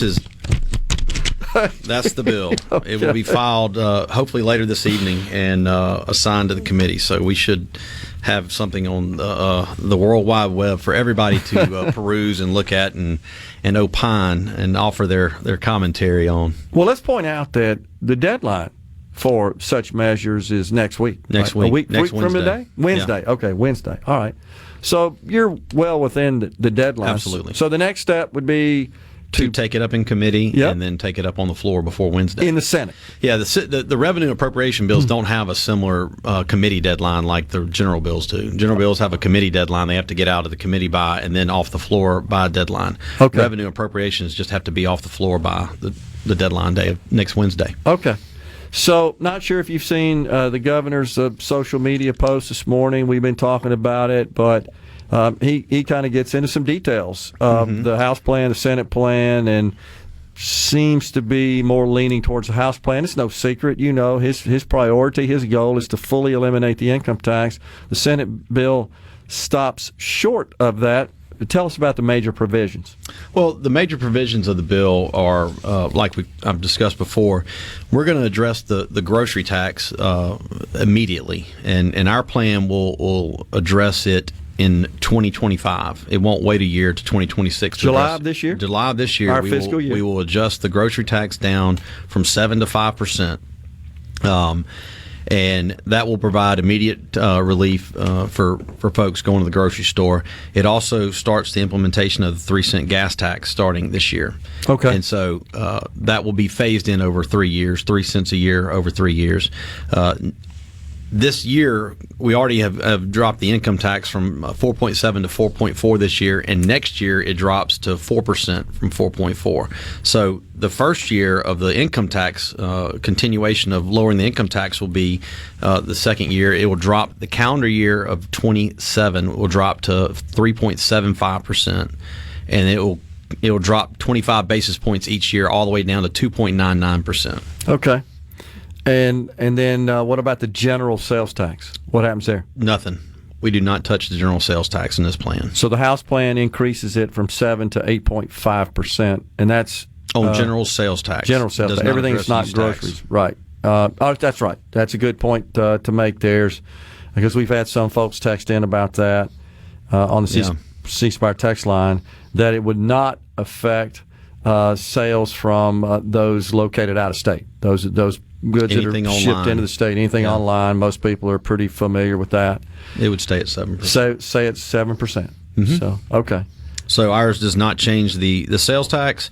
Well, all the levers that we are working with are the income tax, lowering it from 4 to 2.99, the grocery tax, immediate 7 to 5% reduction, and a gas tax increase over 3 years of 3 cents a year, and that's going to provide the revenue for MDOT. And I gave you a National Highway Construction Cost Index that shows you what the cost of construction, the average cost of construction in the United States, and you can tell what happened in COVID. It absolutely just spiked.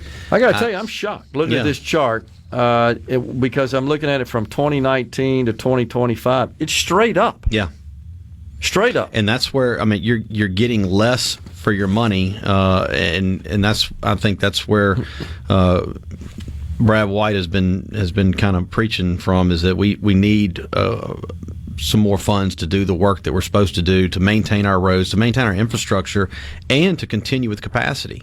I mean, if you look at this cost index and realize that you're having to maintain your roads before, if you want to do capacity projects, you have to maintain the roads you have now. The feds will come in and look at this, and as I appreciate it from Brad White, his explanation of it is just the funds aren't going as far, and we're not able to implement a 3-year plan. They haven't been able to implement a 3-year plan.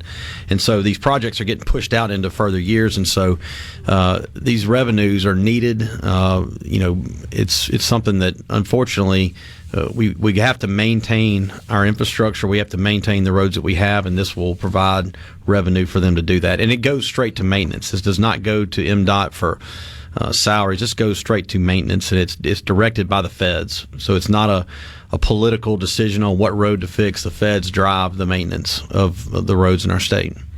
So, Senator, to those who say, well, the Senate plan stops short of full elimination of the income tax, and that's a problem, we should proceed with something similar to the House bill. What's your rationale for that? So do 41 other states that have income tax. Okay. They take a bite of the apple and they digest it, and then they make another cut. I mean, no other state has done this. Really, no other state has just gone Kansas off. Really is the only one in the last. Well, I mean, because all the states that don't have an income tax, that was done decades ago. They never have one. Alaska, I think, was the only one that got rid of it, and they had the oil. They were able to do it because of the massive amount of oil and gas revenue. But every state, I mean, they talk about, Arkansas went 3.9. Why'd they do that to go under Mississippi? But they stopped. They didn't continue to eliminate it. Louisiana didn't continue to eliminate their tax. They went to a point certain, which is, I mean, it's how you you'd conduct your business. It's how you would the finances in your home. I mean, you would make sure that you have the revenue in your coffers to make sure that you provide the core services that you're supposed to provide. And meanwhile, we have demonstrated time and time again that we have continued to cut taxes on top of cutting taxes, and now again on top of cutting taxes again for personal income tax. This will be the third personal income tax cut, major tax cut that we've done, and we've also cut sales tax on software as a service on businesses. We've also allowed 100% expensing for corporations to do that. So we've addressed business tax issues, we've addressed personal income tax issues, and we've done that, and yet we've also funded education, added $270 million to education, and it's not a level funding going forward. You're having to continue to increase funding to education year over year. I think the estimate this year is around $40 million, and that's going to be next year and the year after. So all these things we're continuing to, we have addressed, we've included it. We've added money for site selection, site grants to help make sites ready across our state. I mean, economic development, we've paid cash for economic incentives for economic development projects that we've been awarded. I mean, look at all the economic success we've had in the state over the last couple of years, and I think we've managed a lot of these different facets of the life that we have to live pretty well. So are you concerned about possible just natural increases in our spending burden? Well, one of the programs that you and I have talked about this, that always concerns me, is Medicaid. I've talked about that extensively on the program. And I'm not talking about Medicaid expansion.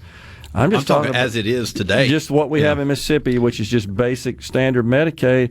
And it's not something we could say, hey, we're just not going to pay that, because then we don't get the federal money. Yeah, you don't get that comes down. That's one of the biggest drivers, I think, of concern of any budget that we have. I think our Medicaid is one that's the most fluid. But you look at other agencies, look at corrections. Look how much money we've had to spend in corrections to get caught up to a level, and it's still, they've got deficits, appropriations they're asking for this year. They're asking for increased funding for, inmate medicals going through the roof. You talk about child protective services. You talk about mental health. You talk about all these agencies that we've had to increase funding to provide services to either get out of lawsuits or prevented to going into lawsuits with the federal government.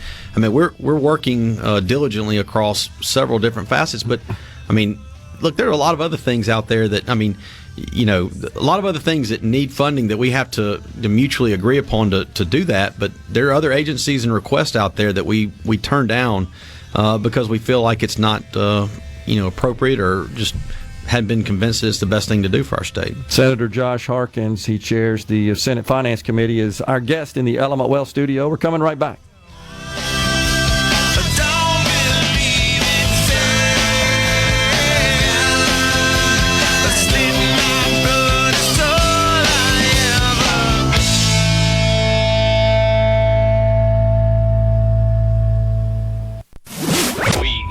This program.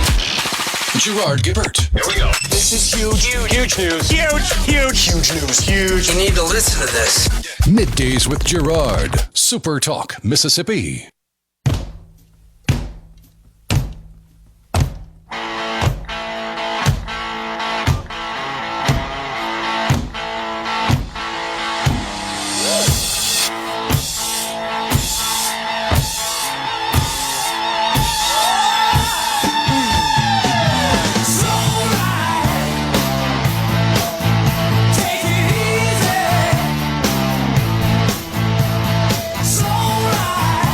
We're back with you. We've got Senator Josh Harkins. He, of course, chairs the Senate Finance Committee. He's the tax man. Rhino never disappoints on the No, he does not. All right, so the significant deltas between the House bill and the Senate bill. And first and foremost is that the House bill does, over a 10-year period, phase out the income tax, but the Senate bill stops short over. It's a 3-year period, right? Well, it's a 4-year implementation of taking the tax from 4 to 2.9%.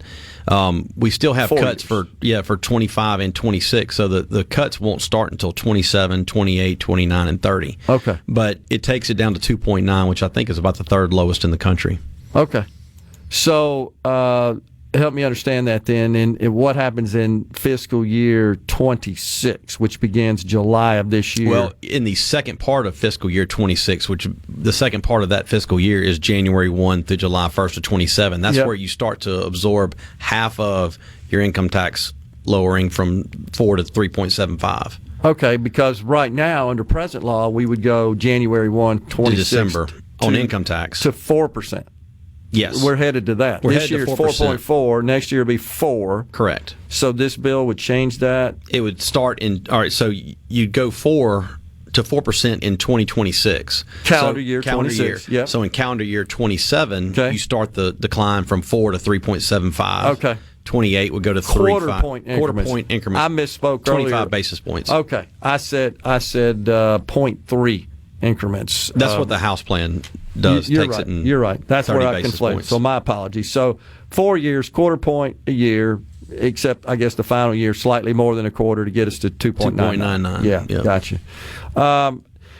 But so when Senator, when the public says, gosh, there's plenty of opportunities to cut spending, which would give us more leeway, more opportunity to cut taxes, what's your response to that? Well, I think, the appropriations process, they go through meetings, they go through hearings, they interview executive agencies and state agencies that are not executive level agencies, and they go through their spending requests. They go through. Trust me, if the public saw the amount of requests that are on the chopping room floor at the end of an appropriations hearing, there's a lot of requests that do not get fulfilled or funded. There's a lot of requests for infrastructure projects. There's a lot of requests for all sorts of things that don't ever get funded. But we have to prioritize what it is that we're trying to do. Like last year, we prioritized $270 million of new spending in K through 12 education. Education's a three-legged stool. There's also community colleges and IHL.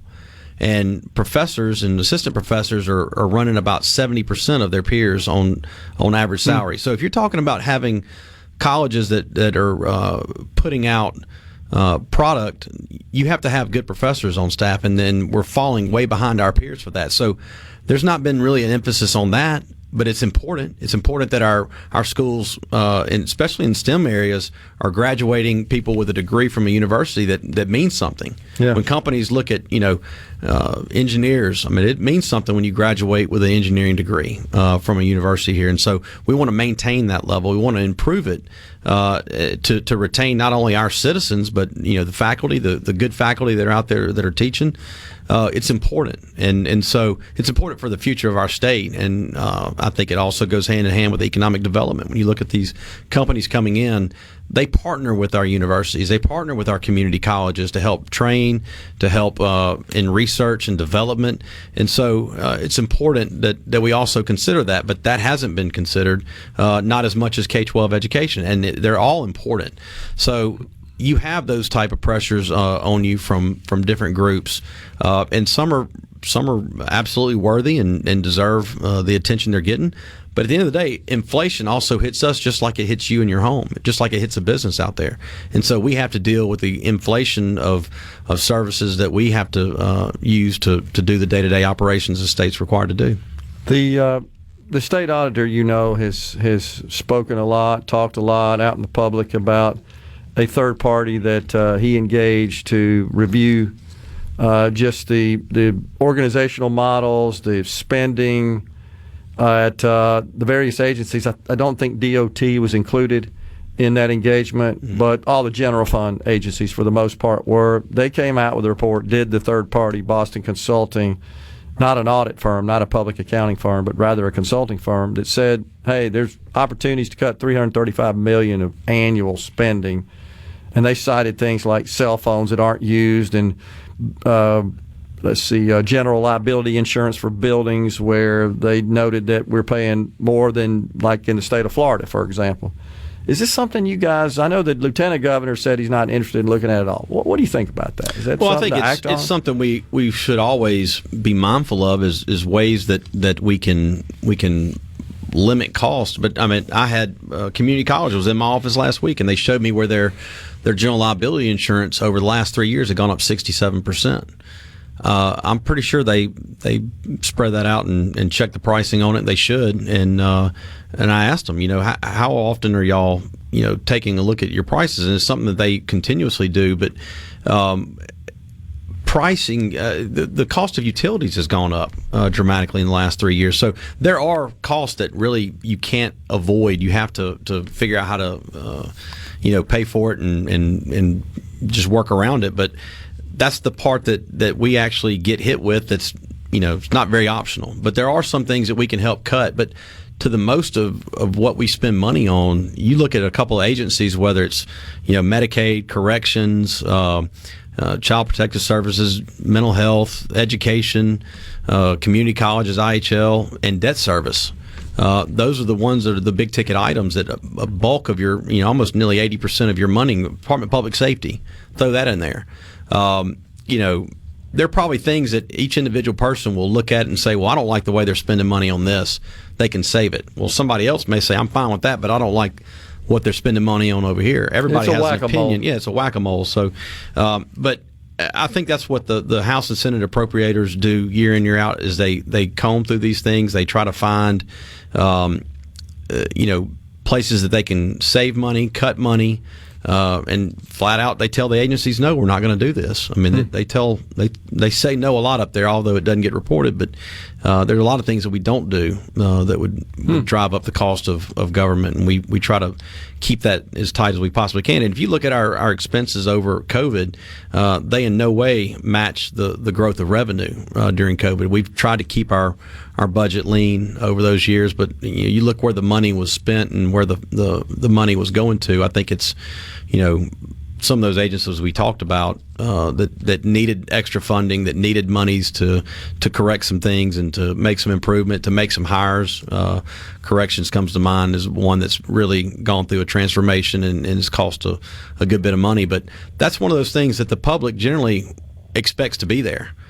People commit crimes and they have to be housed, they have to be dealt with, they have to be adjudicated. There are costs that go along with that, and I think that our corrections is one of those things that people expect there to be a place for dangerous people to be locked up and kept away from the general public. What's your prediction on what's going to happen with these two bills, competing measures? You feel like there will be some interest in going to conference and trying to hammer something out? Well, we'll take our bill up in committee here soon in the next few days and pass it hopefully out of committee and off the floor, and which I expect to happen, and then it'll be transferred down to the House. Their bill's been transferred to us, and I'll meet with my colleague on the other end of the building, and we'll start to talk and see where we can find common ground. But the good thing is that we're both moving in the direction of lowering the burden on taxpayers. How we get to a destination, we can certainly talk and discuss and have difference of opinions, and hopefully come to a resolution that is beneficial for the taxpayers. And so, because this is a revenue bill, this requires 2/3, right? It's 3/5. 3/5, pardon. Yes, 3/5. 3/5. Think we'll get there in the Senate? I feel like your Senate bill? Yeah. Have you kind of polled the members there? We've talked to everybody, and we've talked about our plan. Look, the one thing that I've done is I've tried to be mindful and intentional about the plan. I was meeting with MDOT today, discussing some of the particulars about the gas tax portion of the bill. We have met with Legislative Budget Office repeated numerous times to model different varieties and different variations of this bill, and we've come up with a pro forma that looks where this is a manageable plan that doesn't that keeps spending lean, and but it still addresses the issues that are out there. It provides for funding for Medicaid, what Medicaid looks like they're going to be needing. It provides for education. It provides for the things that we have both chambers have made a priority, and we'll continue to do that, continue to work to do that. We got about 30 seconds. Are you concerned that if we were to implement something that would slide out the income tax, that we may end up with a revenue shortfall and we wouldn't be able to meet our expenses? Well, I mean, I think you can try to predict into the future for a few years, but I don't know if you can really go out too far and have any success on being right. I mean, who knows what's going to happen on the federal levels? Federal spending may totally shift, which totally changes the dynamic of all this. Especially with Medicaid. That's where it would affect us the most. Well, Medicaid, health, public health. I mean, education. They're talking about a 20% reduction to CDC. Our Department of Health is funded through them. Yeah, Dr. Eddie talked about that last week. Senator Josh Harkins has been our guest in the Element Wealth studio. Appreciate it. Thank you, Gerard, for having me. We're coming right back. Final segment.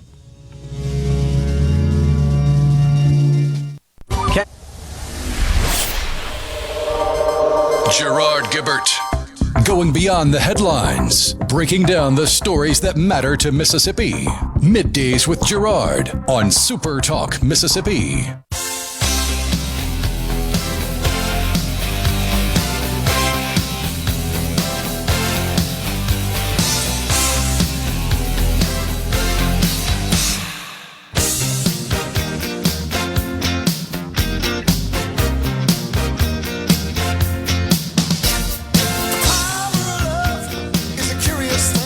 We're back with you in the Element Wealth studio. We appreciate Senator Josh Harkins for joining us in the Element Wealth studio and giving us a rundown of the Mississippi Senate tax proposal. Bill in hand. You saw it there, Rhino. It does live in a paper form.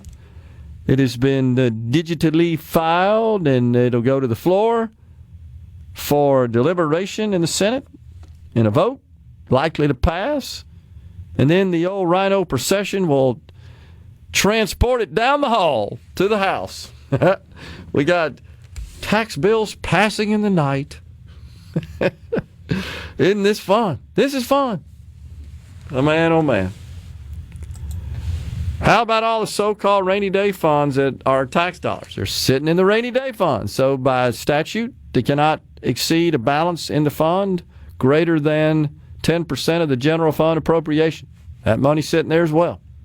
That's generally what happens. And there's some other funds as well, the capital investment funds. So I hear you guys, it's our tax dollars, but would you rather spend it? Because they're not. It's being preserved. It's being held in trust, all fully accounted for by the state auditor, sitting in these various accounts and funds, earning interest on your behalf, as a matter of fact.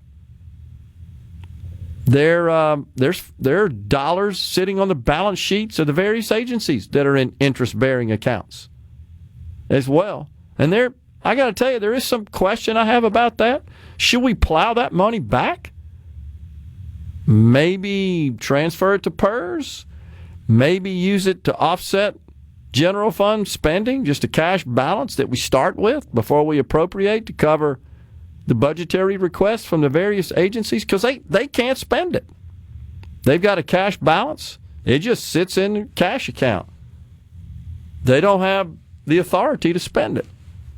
They can only spend in accordance with the way funds are appropriated directly to the agencies. So I think we'll see these bills go to conference and in the various various tax bills, and they'll negotiate and hash it out, see what happens. Kevin from Tupelo, I'd rather have my money I can draw interest on. The state isn't a bank. I hear you, Kevin, but would you like for the state to call you up when things are tough, when there's some sort of economic downturn? That's happened before in the state of Mississippi, and there's not enough revenue coming in to cover just basic expenses. And they have to come at you and say, hey, guys, we got to have more. So I don't see it as a bad thing that we have a rainy day fund, that we have some sort of savings account. You would operate your household, hopefully, that way, to cover any sort of extraordinary situations without going back to the public and saying, we don't have enough money, we got to raise your taxes. Cough it up now. So I actually think we should somewhat applaud the legislature for not spending all the revenue they take in. Isn't that what we want? Now, by the same token, I am for getting to a point where, and I think we're there, let's send some money back. Let's rebate some of this excess money rather than holding it in various state accounts, even though it is bearing interest. The question is, how? We can't get any consensus on that. I've proposed a method. Mose even wrote in about it. Heck, I started talking about this 3 years ago. Even said it with the lieutenant governor on the show. Why don't we rebate this money? He had that idea, but I don't think it was on a pro rata basis. I wouldn't support a situation where everybody got the same amount. We just took the total amount of money sitting in the bank, in our savings accounts, and divide that by the number of people and send every person, regardless of their age or taxpayer status, a check of the same amount. I wouldn't support that. I think it should be prorated based on the amount of taxes that has been paid over some agreed upon period of time. Each taxpayer, look at the amount of taxes they paid over the prior 3 to 5 years. Divide that into the total taxes collected, multiply that by the surplus, boom, that's your check. I could live with that. But keep in mind, the goal here is to negotiate some sort of tax reform that would reduce the overall tax burden on Mississippians. That's the goal.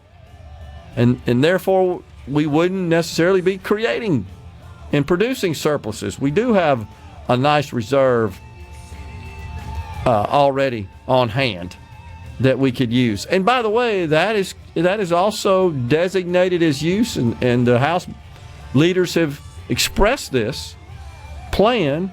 Use that money as a cushion in case we did run into a situation where not having or significantly cutting the income tax put us in some sort of financial bind, because once we get rid of the income tax, we only have one source of revenue, and that's sales taxes. So if we're all not out there spending a bunch of money, no revenue, we won't meet those goals. We're out of here today, back with you again tomorrow. Until then, stay safe and God bless everyone.